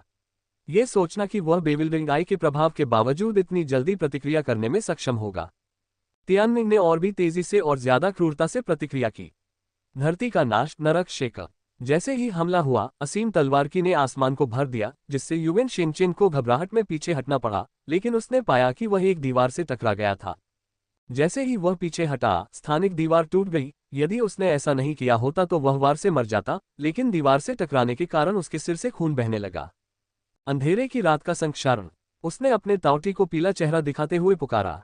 4 भुजाओं वाले ताउटी ने दहाड़ लगाई और तियानमिंग की ओर एक काला पदार्थ फेंका। तियानमिंग अपने जीवन बाधित जानवर को उसकी मदद करने का मौका नहीं देगा। उसने देखा कि छोटी लड़की ने अपनी नई स्पिरिट्सोस क्षमता स्काईस्कॉच फेदर ब्लास्ट का उपयोग करके ताउटी को एक खूनी पिनकुशन में बदल दिया, जिसमें हजारों ज्वलंत स्टील की सुइयां थीं, जो सभी नरकीय ज्वाला से जल रही थीं। इससे भी महत्वपूर्ण बात यह है कि छोटी लड़की ने अपने पंख वापस नहीं खींचे और अपने पंखों के बिना लड़ना जारी रखा। उस पर नरकीय कवच था, इसलिए कम से कम वह नंगा तो नहीं था। म्याओ म्याओ के शारीरिक संघर्ष को संभालने के कारण छोटे चूजे के लिए समय बहुत आसान था। ताउटी उसे छू भी नहीं पा रहा था। अब उसे स्टील की सुइयों से जिंदा जलाया जा रहा था और जितनी देर तक लड़ाई चलती, जलन उतनी ही बढ़ती जाती। ताउटी के पास अपने मालिक की मदद करने का कोई रास्ता नहीं था, जब वह खुद की मदद नहीं कर सकता था। हालांकि भले ही युवेन शिनचेन के पास डार्कनेस कोरोजन होता, वो स्वर्ग की मृत्यु दिव्य रोष को रोक नहीं पाता। उस प्रहार ने स्वर्ग के क्रोध को जगाया और उसे एक प्रहार में संघनित कर दिया, जिससे युवेन शिनचेन एक बड़े पत्थर से टकरा गया और उसे मुंह भर खून थूकने पर मजबूर होना पड़ा। इसके बाद स्वर्गीय न्याय आया। जब 9 रिंग ब्लेड को उड़ाया गया तो एक जोरदार धमाका हुआ। यह प्रहार युवेन शिनचेन पर दैवीय दंड के एक बोल्ट की तरह गिरा, जिसने उसे पूरी तरह से पराजित कर दिया। तियानमिंग ने खुद को रोक लिया और अपनी तलवार से अंतिम वार नहीं किया, ताकि वह युवेन शिनचेन को मार न दे। इसके बजाय उसने अपने बाएं हाथ से उसके मुंह पर मुक्का मारा। युवेन शिनचेन की नाक के अंदर धंसने और उसके 4 दांत गिर जाने को देखना भयानक था। उसने उन्हें लगभग निगल लिया था। तियानमिंग की तराजू से ढकी मुट्ठी ने युवेन शिनचेन के मुंह के चारों ओर खूनी षटकोणीय निशान छोड़ दिए और उसे लड़कियों के समूह की ओर उड़ा दिया। अब उसकी नाक चपटी हो गई थी और उसके आगे के दांत टूट चुके थे और उसके मुंह से खून बह रहा था।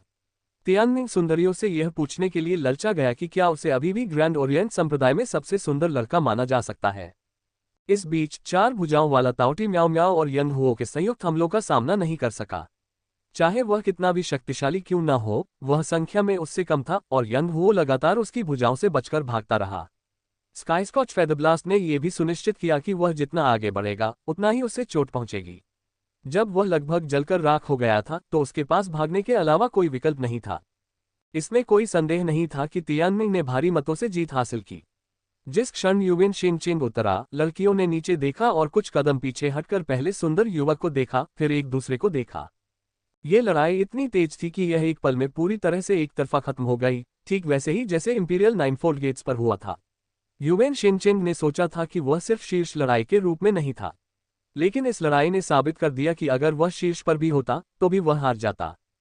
Ads by Pubfuture. संपर्क टॉस साइट मैप दान करें मेनू दिखाओ।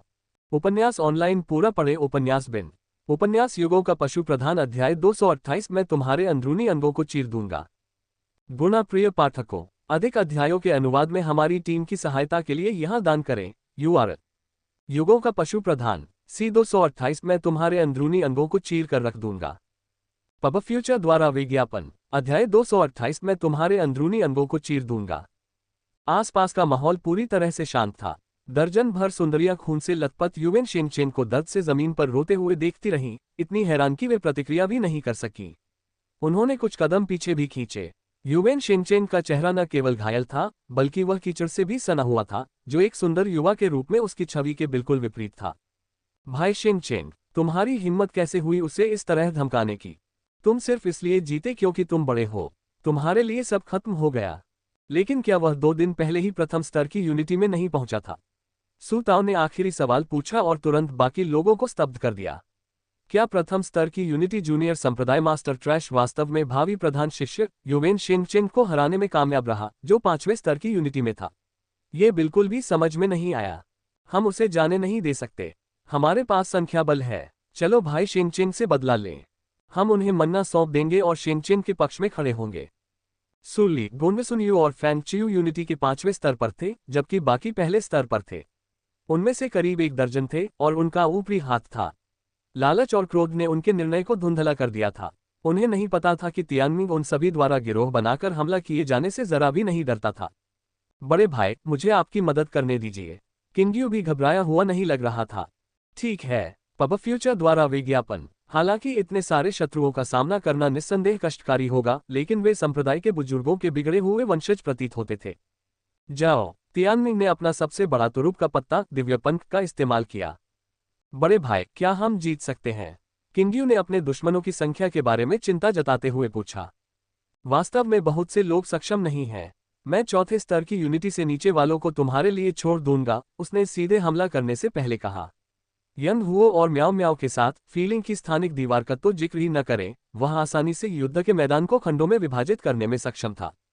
झगड़ा करना, लड़ाई में गति महत्वपूर्ण थी और तियानमिंग इसे बना रहा था, ये देखते हुए कि वह खुद 10 दुश्मनों के खिलाफ लड़ रहा था और उसने अभी अभी युवेन शिनचेन को हराया था। वे लड़कियां खुद को लड़ाई में शामिल करने के लिए मजबूर कर रही थी और कुछ अभी भी पूरी तरह से प्रतिबद्ध होने में हिचकिचा रही थी, क्योंकि उन्होंने देखा कि तियानमिंग कितना क्रूर हो सकता है।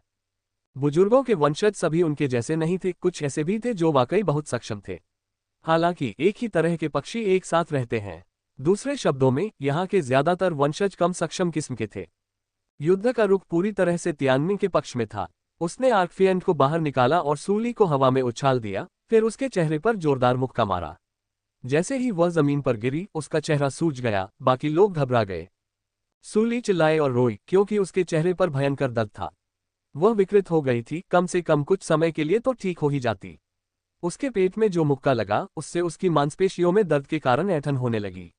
वह कितनी भी घमंडी क्यों न दिख रही हो, वह ये ज़ेडी से कमजोर थी। इस तरह की बढ़त ने बाकी लड़ाई को बहुत आसान बना दिया। लड़कियां लक्ष्यहीन मक्खियों की तरह इधर उधर भागती रहीं और आखिरकार सूली की भयावह स्थिति को देखने के बाद बिना किसी लड़ाई के ही भाग गईं। तो तुम बुजुर्गों के वंशज हो, तुम अपने वरिष्ठों के लिए शर्मिंदगी हो, तियानमिंग ने मजाक किया। वे इस बात पर विवाद करने के लिए कोई शब्द नहीं खोज पाए, भले ही यह अपमानजनक था। अगर वे काफी बहादुर होते तो उन्हें पहले स्थान पर एक बड़े समूह में एबिसल युद्ध के मैदान में नहीं जाना पड़ता, और तब भी वे तियानमिंग का सामना नहीं कर पाते। बड़े भाई, एक सज्जन व्यक्ति महिलाओं को नहीं पीटता। आप उनके प्रति बहुत कठोर हैं, फीलिंग ने कहा। चलो, तुम मुझे यह नहीं बता सकते कि तुम्हें अच्छा नहीं लगा। खैर, मैं इससे इनकार नहीं कर सकती, उसने अपराध बोध से कहा। इंपीरियल नाइनफोल्ड गेट्स पर वे लड़कियां वाकई जहरीली थीं। उन्हें मुंह पर तमाचा मारने से उन्हें सीख मिलेगी कि अब से वे भाई बहनों के बारे में बकवास न करें। तियानमिंग ने बिना किसी सज्जनता के ऐसा ही किया था। पब फ्यूचर द्वारा विज्ञापन। जैसे जैसे किंगयू बेहतर होता जा रहा था, दोनों को सुंदरियों के समूह को पीटने में कोई परेशानी नहीं हुई, जो अब अपने सूजे हुए चेहरे और मैले कपड़ों के साथ ऑक्स की तरह दिख रहे थे। सूली, गोन्वेसुनयू और फैंग चियू के चेहरे पर अतिरिक्त चोटें थीं, जहां तियानमिंग ने व्यक्तिगत रूप से उनकी सेवा की थी। आखिरकार वे लैंगिक समानता के दौर में जी रहे थे, इसलिए महिलाओं को न मारना कोई पुण्य नहीं था, खासकर तब जब महिलाएं उसे अपमानित करने और मारने की साजिश कर रही हों। केवल एक मूर्ख ही उनके लिंग के आधार पर उनसे दूर रह सकता है। अंत में लड़कियों को कीचड़ भरे गड्ढे में रोते बिलखते छोड़ दिया गया। तियानमिंग ने अपनी मारपीट बंद की और पूछा, अब हम जाने वाले हैं। क्या तुम अब भी हमसे मन्ना छीनने की कोशिश करना चाहते हो? क्या अब भी कोई हमें रोकना चाहता है? उन्होंने कोई जवाब नहीं दिया और डरकर भाग गए, बिना इस बात की परवाह किए कि वे कितने थके हुए दिख रहे थे। मत जाओ, युवेन शिनचेन चिल्लाया और खड़ा होकर तियानमिंग को खून से लथपथ आंखों से घूरने लगा। एक बार फिर उसे बहुत अपमानित किया गया था और वह लड़कियों को पिटते हुए देखने के अलावा कुछ नहीं कर सकता था। ली तियानमिंग, वह आगे बढ़ने लगा, लेकिन इससे पहले कि वह उस तक पहुंच पाता, तियानमिंग ने उसे कीचड़ भरे गड्ढे में वापस धकेल दिया। वह बिना उठ पाए वहीं पड़ा रहा। तियानमिंग उन सभी को मार नहीं सकता था। आखिरकार वह कोई हत्यारा दानव नहीं था। कम से कम उसने जो सबक उन्हें दिया, वह एक अच्छी चेतावनी के रूप में काम करना चाहिए। किंगयू, चलो चले, उसने उस लड़की से कहा जो उसे थोड़ा उत्तेजित भाव से देख रही थी। ऐसा लग रहा था कि वह सच में युवेन कबीले से नफरत करती थी और आज आखिरकार अपनी भड़ास निकालने में कामयाब होने पर खुश थी। वे तो बस कुछ तुच्छ बच्चे हैं, फिर भी उन्हें पीटना मजेदार था, है न? धन्यवाद बड़े भाई, उसने अपने होंठ काटते हुए कहा।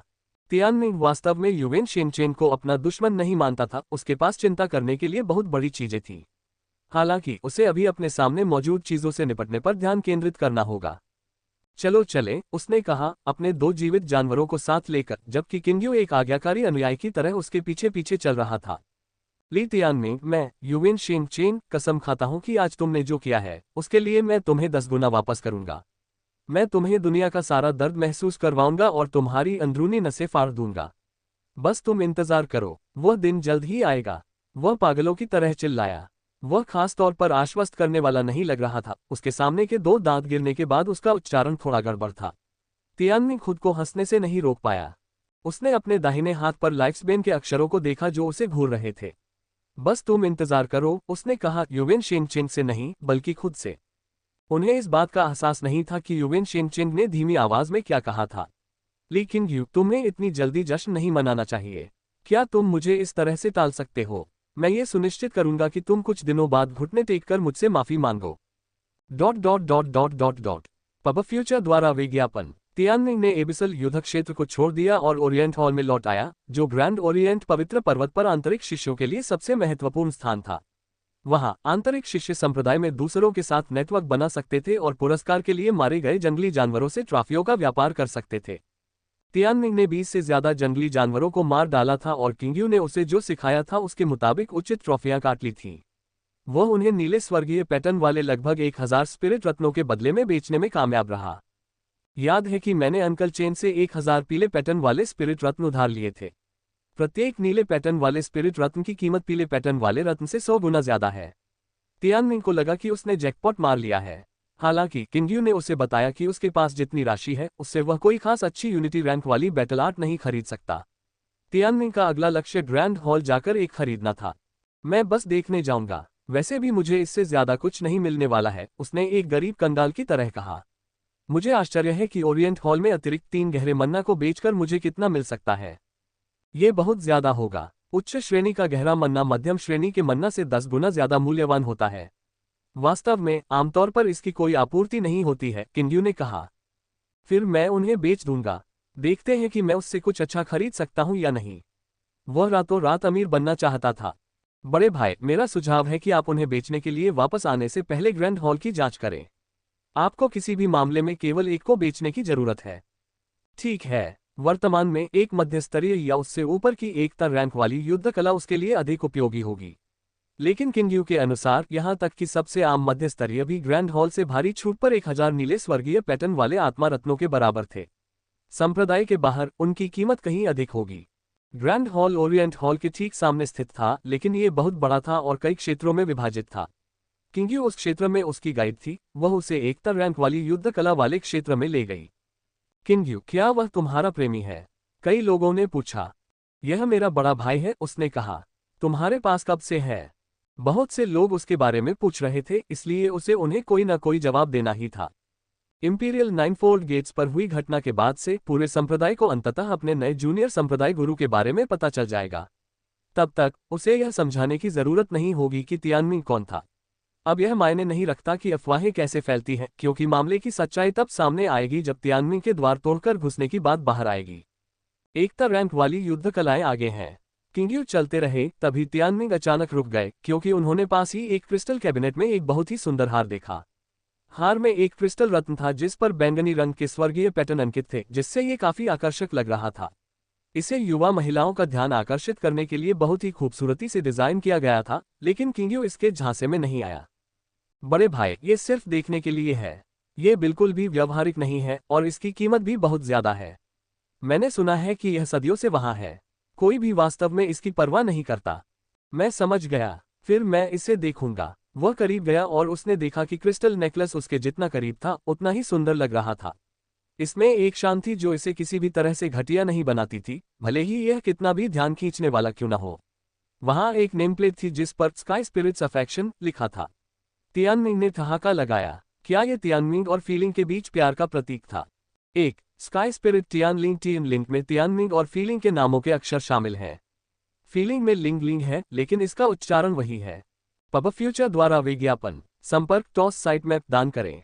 मेनू दिखाओ। उपन्यास ऑनलाइन पूरा पढ़े। उपन्यास बिन। उपन्यास युगों का पशु प्रधान अध्याय 229 उदार जूनियर संप्रदाय मास्टर। गुणा प्रिय पाठकों, अधिक अध्यायों के अनुवाद में हमारी टीम की सहायता के लिए यहां दान करें। URL युगों का पशु प्रधान C 229 उदार जूनियर संप्रदाय मास्टर। पब फ्यूचर द्वारा विज्ञापन। अध्याय 229 उदार जूनियर संप्रदाय मास्टर। तियानमिंग ने परिचय पढ़ना जारी रखा। इस वस्तु को महाद्वीप के सबसे प्रसिद्ध मूर्तिकार झांग फूशेन द्वारा बैंगनी स्वर्गीय पैटर्न वाले स्पिरिट अयस्क से उकेरा गया है। सुरुचिपूर्ण और भव्य बैंगनी स्वर्गीय पत्थर में बैंगनी स्वर्गीय आध्यात्मिक ऊर्जा होती है। यदि उपयोगकर्ता पर हमला किया जाता है तो हार स्वचालित रूप से एक बैंगनी स्वर्गीय ढाल बना देगा, जो 5वें स्तर की स्वर्गीय इच्छा और उससे नीचे के हमलों को रोक देगा। बैंगनी स्वर्गीय ढाल का उपयोग केवल एक बार किया जा सकता है, उसके बाद ये टूट जाएगा। मूल्य 520 बैंगनी स्वर्गीय पैटर्न वाले स्पिरिट रत्न। तियानमिंग ने गणना की 520 बैंगनी स्वर्गीय पैटर्न वाले आत्मा रत्न 5200 इंडिगो स्वर्गीय पैटर्न वाले आत्मा रत्नों के बराबर थे, जो 50,000 से अधिक नीले स्वर्गीय पैटर्न वाले आत्मा रत्नों के बराबर थे। अभी तियानमिंग के पास केवल 1000 नीले स्वर्गीय पैटर्न वाले आत्मा रत्न थे। ये वस्तु वास्तव में महंगी है और इसका उपयोग केवल एक बार ही किया जा सकता है। इसका मूल्य इसकी सुंदरता और इसके निर्माता मास्टर झांग फूशियन की कारीगरी में निहित है। इसकी वास्तविक उपयोगिता इसके मूल्य के 10वें हिस्से से भी कम है, किंग्यू ने समझाया। क्या आप 5वें स्तर की स्वर्गीय इच्छा से नीचे के हमले का प्रतिरोध कर सकते हैं? ये भी कोई फायदा नहीं था, क्योंकि एक बार इसे पहनने वाले पर हमला होने पर स्काई स्पिरिट हार टूट जाता और विरोधी दोबारा हमला कर सकता था। 520 बैंगनी स्वर्गीय पैटर्न वाले आत्मा रत्नों का उपयोग अनगिनत तकनीकों और युद्ध कलाओं, यहां तक कि एक स्वर्गीय रैंक वाली युद्ध कला को खरीदने के लिए किया जा सकता है।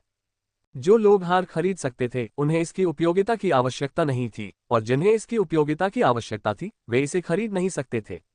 कहने का तात्पर्य यह था कि हार सुंदर होने के अलावा बेकार था। क्या तुम्हें ये पसंद है?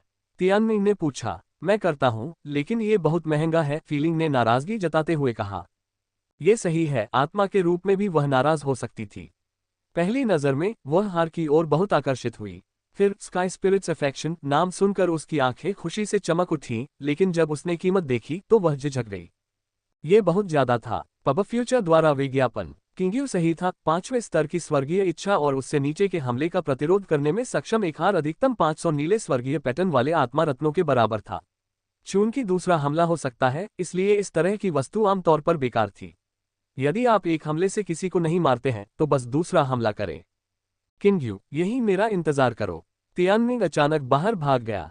किंग्यू वहीं खड़ी रही और खाली आंखों से देखती रही।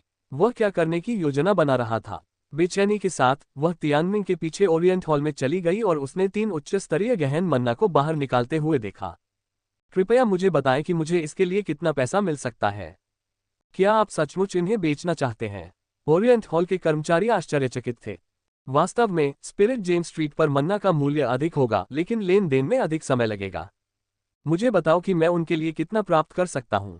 चूंकि वे सभी उच्च स्तरीय गहन मन्ना हैं, इसलिए उनका एक मानक मूल्य है। अधिकांश बैंगनी स्वर्गीय पैटर्न वाले आत्मा रत्नों को केवल स्वर्गीय इच्छा वाले बुजुर्गों द्वारा ही निकाला जा सकता था, लेकिन वे भी अपने कनिष्ठों के लिए उच्च स्तरीय गहन मन्ना खरीदने में संकोच करेंगे।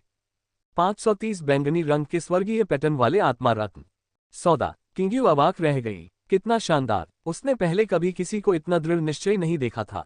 बिना किसी संदेह के तियानमिंग फीलिंग के लिए स्काई स्पिरिट का प्यार खरीदने की योजना बना रहा था। बड़े भाई, खिलवाड़ मत करो, ये बहुत महंगा है, फीलिंग ने आग्रह किया। मैं मजाक नहीं कर रहा हूं। चूंकि तुम्हें ये पसंद है, इसलिए मैं इसे तुम्हारे लिए खरीद रहा हूं। लिंगर, अगर तुम्हें कुछ पसंद आए तो मुझे बताना। तुम जो चाहोगी मैं तुम्हें दे दूंगा। एक असली मर्द अपनी औरत के साथ उदारता से पेश आता है, उसने मुस्कुराते हुए कहा। तियानमिंग समझ सकता था कि फीलिंग को हार कितना पसंद था। लड़की ने अपना गृहनगर छोड़ा था, हजारों मील की यात्रा की थी और सब कुछ जोखिम में डाला था, यहां तक कि अपनी जान भी। उसके बलिदान की तुलना में हार क्या था? फीलिंग केवल नश्वर थी। दुर्घटना की स्थिति में कम से कम आकाश आत्मा का प्यार उसे कुछ समय दे सकता था। उसका जीवन उसके लिए सब कुछ था। उसने एक बार वर्मिलियन बर्डकिन से शपथ ली थी कि वह उसे कभी भी नुकसान नहीं पहुंचाएगा। पब फ्यूचर द्वारा विज्ञापन। लिंगर, तुम बहुत खूबसूरत हो, ग्रैंड ओरिएंट संप्रदाय की किसी भी लड़की से ज्यादा खूबसूरत। आकाशीय आत्मा का प्यार 100 साल से बिना बिका पड़ा है। शायद वह तुम्हारा इंतजार कर रहा था, तियानमिंग ने हंसते हुए कहा। लेकिन बड़े भाई, आपको आत्मा रत्नों को युद्ध कला पर खर्च करना चाहिए। फीलिंग ने फुसफुसाया। युद्ध कला? क्या तुम नहीं देखते? लिंगर, तुम्हारे यहां होने से मन्ना ढूंढना कोई चुनौती नहीं होगी। मैं इसे निवेश कहता हूं, समझे? जब तक तुम खुश हो, क्या मेरे पास धन नहीं आएगा? तियानमिंग मुस्कुराया। फीलिंग लगभग रोने ही वाले थे, लेकिन उनके बाकी शब्द सुनने के बाद रोने की इच्छा गायब हो गई। बिल्कुल, और मैं अचानक इतनी उदारता देखकर आश्चर्यचकित थी। पता चला कि आपके इरादे कुछ और ही हैं। वह भड़क उठी। क्या वह वाकई परेशान थी? बिल्कुल नहीं, उसका दिल खुशी से खिल उठा था। इस प्रकार तियानमिंग ने ग्रैंड हॉल में सबसे बेकार हार के लिए 3 गहरे मन्ना का आदान प्रदान किया था। कनिष्ठ संप्रदाय गुरु कितना उदार आदमी है। देखने वालों में से जो उसे पहचानते थे वे प्रशंसा से भर उठते थे। उनमें से कितने लोगों ने उसकी फिजूल खर्ची के लिए चुपके से उसका मजाक उड़ाया, यह ज्ञात था। अभी तियानमिंग का पूरा ध्यान हार पर था। जैसे ही उसने उसे पकड़ा, फीलिंग खुशी से चिल्लाने से खुद को रोक नहीं सका। कुछ ही स्पिरिट रत्न बचे होने के कारण तियानमिंग ने ग्रैंड हॉल का चक्कर लगाया, लेकिन उसे कोई उपयुक्त युद्ध कला नहीं मिली। इसलिए वह जल्दी से स्पिरिट जेम्स स्ट्रीट पर गया और अपना सारा पैसा शराब पर खर्च कर दिया, जिससे उसकी स्पेशल रिंग भर गई। ये बहुत काम की होगी। चलो वापस चलें। तियानमिंग ये देखने के लिए इंतजार नहीं कर सकती थी कि फीलिंग कितनी सुंदर लग रही थी जब उसने वह हार पहना जो मानो उसके लिए ही बनाया गया था। भविष्य में हम इसे लिंगर का प्यार कहेंगे, तियानमिंग ने घोषणा की। हम दुर्भाग्य से फीलिंग अब अपनी आत्मा की स्थिति में थी, इसलिए उसका लाल चेहरा, तेज धड़कता दिल और खुशी छिपी रही। दंपत्ति के पीछे किंग्यू अपने माथे से पसीना पोंछते हुए आगे की ओर देख रही थी। इस बीच शिष्यों के एक समूह ने तियानमिंग पर अपनी उपहास भरी निगाहें डाली, उसे मूर्ख समझकर। ऐसा लगता है कि मेरा ये भाई उसे खुश करने के लिए कुछ भी कर सकता है। कितना रोमांटिक आदमी है। वह असहाय होकर मुस्कुराए, उसके नक्शे कदम पर चल पड़ी। सच में वह भी ये देखने के लिए उतनी ही उत्सुक थी कि हार फीलिंग पर कैसा लगेगा। पब फ्यूचर द्वारा विज्ञापन। फतेहपथ शिखर। उस रात फीलिंग ने हल्के बैंगनी रंग की पोशाक पहनी हुई थी और चांदनी रात में खड़ी थी। उसके चेहरे पर खुशी और शर्म की झलक देखकर तियानमिंग बेहोश हो गई। कोई लड़की इतनी खूबसूरत कैसे हो सकती है? भगवान की बेटी की तरह जो गलती से धरती पर गिर गई थी, वह नश्वर दुनिया से बहुत दूर एक अलौकिक सुंदरता थी। लिंगर, तुम्हारी खूबसूरती इस दुनिया से बाहर है। एक लड़की होने के बावजूद मैं यह इच्छा किए बिना नहीं रह सकता कि तुम मेरी होती, किंग्यू ने टिप्पणी की। चले जाओ, हमारे जोड़े के समय में दखल मत दो, तियानमिंग ने कहा। ठीक है बड़े भाई। किंग्यू जल्दी से गायब हो गया। तियानमिंग ने देखा कि देवी जैसी दिखने वाली फीलिंग धीरे धीरे उसके पास आ रही थी। हार उसकी बेदाग क्रिस्टल सा साफ त्वचा के साथ एकदम सही तालमेल में था। खुद जैसा असभ्य आदमी उसकी सुंदरता का वर्णन करने के लिए सही शब्द नहीं खोज पाया। चांदनी रात में वह उसके सामने घूम रही थी, उसके लंबे बाल, छोटी पोशाक और हार हवा में नाच रहे थे। बड़े भाई, मैं कैसी दिखती हूँ? उसकी चंचल मुस्कान और गालों पर बने हल्के गड्ढे रात के आकाश के साथ पूरी तरह से घुल मिल गए थे। लिंगर, हाँ, उसने बेचैनी से पूछा। क्या इतना महंगा हार उस पर बदसूरत लग रहा था? मुझे कुछ कहना है। यह क्या है? वह खड़ा हो गया, उसकी आंखें चमक रही थीं। मेरे जीवन में तुम ही एकमात्र हो जिससे मैं कभी प्यार करूंगा या शादी करूंगा। अगर मैंने कभी अपना वादा तोड़ा तो मैं अपने वंश का आखिरी व्यक्ति हो जाऊंगा और बिना किसी वंशज के मर जाऊंगा। उसे भविष्य की परवाह नहीं थी, अभी जो मायने रखता था वह था उसकी आंखों के सामने की खूबसूरती। मरते दम तक फीलिंग के होठों पर एक शानदार मुस्कान आ गई। जैसा कि उसने उम्मीद की थी, हार उस पर बहुत खूबसूरत लग रहा था।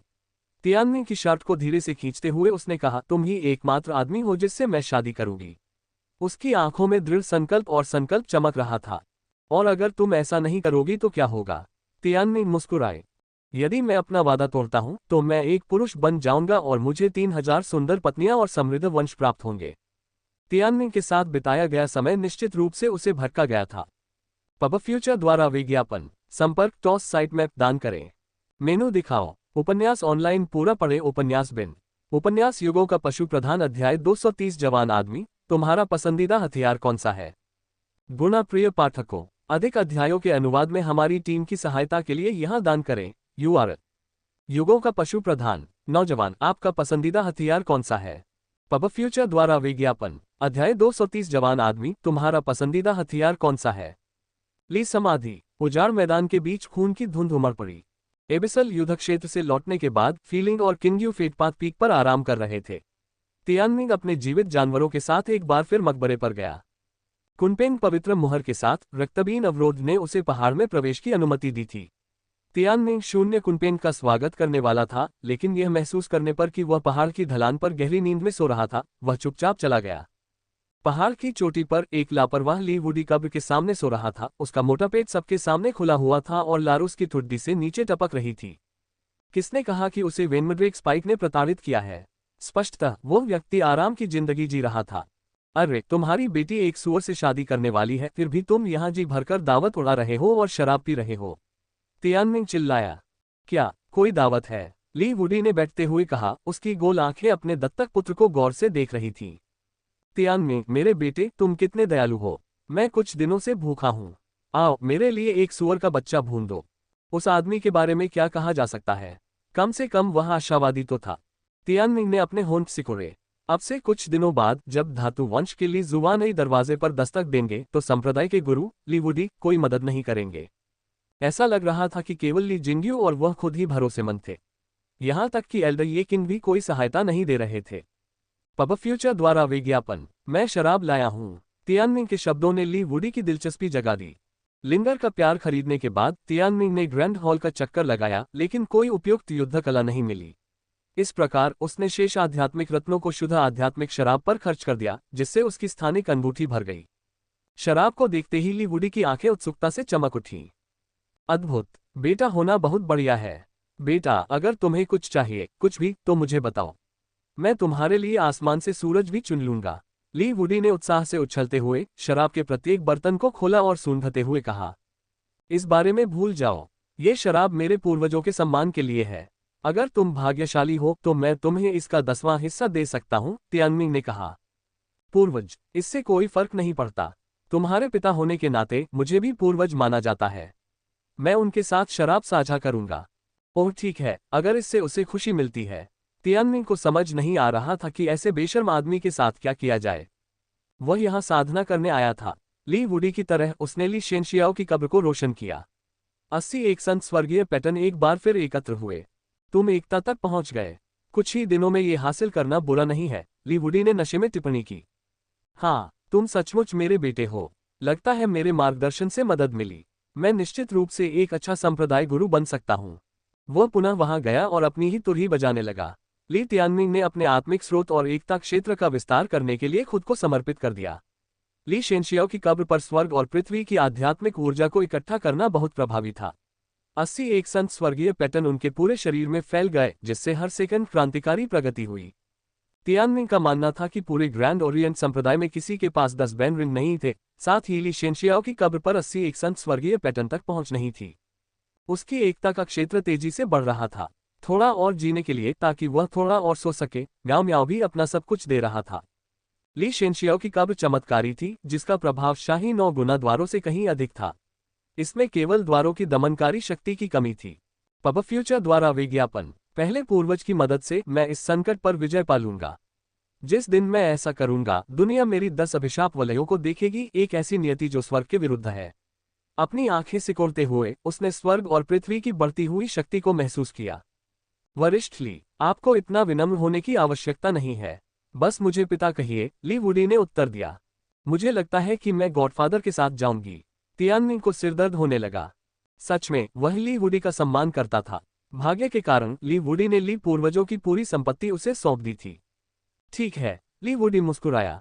किंग्यू ने इंपीरियल 9-फोल्ड गेट्स में 5 पेंटामून स्काईबेंस को जगाया। चूंकि ली वुडी शायद ही कभी मकबरे से बाहर निकलता था, इसलिए उसे इस मामले की जानकारी नहीं थी। जैसे ही तियानमिंग के होठों से ये शब्द निकले, परिसर में इतनी गहरी खामोशी छा गई कि मानो पिन के जमीन पर गिरने की आवाज आ रही हो। तियानमिंग इस समय ली शेनशियाओ की कब्र के सामने था, जो गहरी साधना में थी, इसलिए पीछे मुड़ना असुविधाजनक था। गॉडफादर, बहुत देर तक उसे कोई जवाब नहीं मिला। क्या ली वुडी उत्तेजना से बेहोश हो गया होगा? आखिरकार युवेन ताइजी द्वारा जहर दिए गए व्यक्ति के लिए किंग्यू का परिवर्तन उसे खुश कर देगा। तियानमिंग ने अपनी साधना स्थगित कर दी और पीछे मुड़ा। वहां ली वुडी था, उसका एक हाथ उसकी हिप फ्लास्क पर था, दूसरा उसके पेट पर लिपटा हुआ था और वह गहरी नींद में सो रहा था। वह बस बातें कर रहा था। वह इतनी जल्दी कैसे सो गया? क्या उसने सुना कि उसने किंग्यू के परिवर्तन के बारे में क्या कहा था? तियानमिंग ने अपना सिर हिलाया, वह उससे निपटने के लिए बहुत आलसी था। अपनी साधना पर लौटते हुए उसने अपना दिल और आत्मा मौत के खिलाफ संघर्ष में लगा दी। संत बनने में 3 साल लग गए। अगर वह असफल हो जाता तो उसके लिए मौत ही एकमात्र विकल्प बचती। पीछे हटने का कोई रास्ता नहीं था। अभी तो उसने बस पहला कदम उठाया था, यानी एकता तक पहुंचना। पब फ्यूचर द्वारा विज्ञापन, ली जिंग्यू ने उसे एकता साधना तकनीक सिखाई थी, जिसे तियानमिंग ने स्वीकार तो किया, लेकिन अभ्यास नहीं किया। हालांकि उसकी ईमानदारी को याद रखा जाएगा। ली जुवानी, ली यूचेन, ली जिनकिन। तियानमिंग उस दिन का इंतजार कर रहा था जब वे दस्तक देंगे। ली समाधि में साधना करते समय अपने आसपास के माहौल पर विचार करने की कोई आवश्यकता नहीं थी। इस प्रकार तियानमिंग ने अपनी पूरी शक्ति का इस्तेमाल किया। ली शेनशियाओ की कब्र को केंद्र बनाकर नरकीय क्षेत्र और अराजकता क्षेत्र बड़ा और बड़ा होता गया। जमीन से धूल उड़ी और पेड़ हिलने लगे। इस बीच शराब के नशे में धुत ली वुडी ने कब्र के सामने सपना देखा। नींद से जागते हुए उसने पूछा, युवक, तुम्हारा पसंदीदा हथियार कौन सा है? तलवार। ये तो ठीक है, और क्या? जंजीरें। क्या आप इसे इधर उधर घुमाते हैं? आप ऐसा कह सकते हैं, तियानमिंग ने उत्तर दिया। हमारे 18वीं पीढ़ी के पूर्वज ली वुशेन चाबुक चलाने में माहिर थे। क्या मैं आपको उनसे मिलवाऊं? क्या मतलब है तुम्हारा? तियानमिंग रुक गया। इससे पहले ली वुडी ने ये शराबियों का झुंड शब्द का इस्तेमाल किया था, लेकिन इस पूर्वज का नहीं। जाहिर है ली शेनशियाओ एकमात्र पूर्वज नहीं था जो बोतल का शौकीन था। अन्य कब्रों पर क्या हो सकता है? तियानमिंग, मेरे बेटे, मेरे साथ आओ। मैं तुम्हें उन पुराने जीवाश्मों यानी पूर्वजों की पूजा करने के लिए ले चलूंगा। अन्य चोटियों तक। तियानमिंग अपने पीछे की विशाल चोटियों पर जाने के लिए उत्सुक था। ली वुडी के नेतृत्व में वे अन्य कब्रों की ओर बढ़े। यद्यपि ली वुडी 10 वर्षों से अधिक समय से अपंग थे और ऐसा लग रहा था कि वे अस्थिर हैं, फिर भी वे कई पहाड़ों पर चढ़ने में सफल रहे। दूसरे पूर्वज ली शिंग रहे, यह मेरा बेटा तियानमिंग है। सबसे पहले स्वर्ग और पृथ्वी को प्रणाम करो, फिर अपने माता पिता को। इसके बाद दंपत्ति एक दूसरे को प्रणाम कर सकते हैं। ये ली शेनराओ है, तीसरा पूर्वज, जिसमें तले हुए आलू, बैंगन और हरी मिर्च शामिल हैं। ओह, मेरी गलती, यह आपका तीसरा पूर्वज है, कोई व्यंजन नहीं। माफी चाहता हूँ, मुझे भूख लगी होगी। तियानमिंग ने उस हास्यास्पद आदमी पर हंसा। ली वुडी भाग्यशाली था कि वह इतना बेलगाम था। अंततः वे 18वें पूर्वज ली वुशेन की कब्र पर पहुंचे। एक तीसरा पूर्वज दी सनसिया और दे सनसिया, एक व्यंजन जिसमें तले हुए आलू, बैंगन और हरी मिर्च शामिल हैं, समानार्थक शब्द हैं। पब फ्यूचर द्वारा विज्ञापन। संपर्क टॉस साइट मैप दान करें।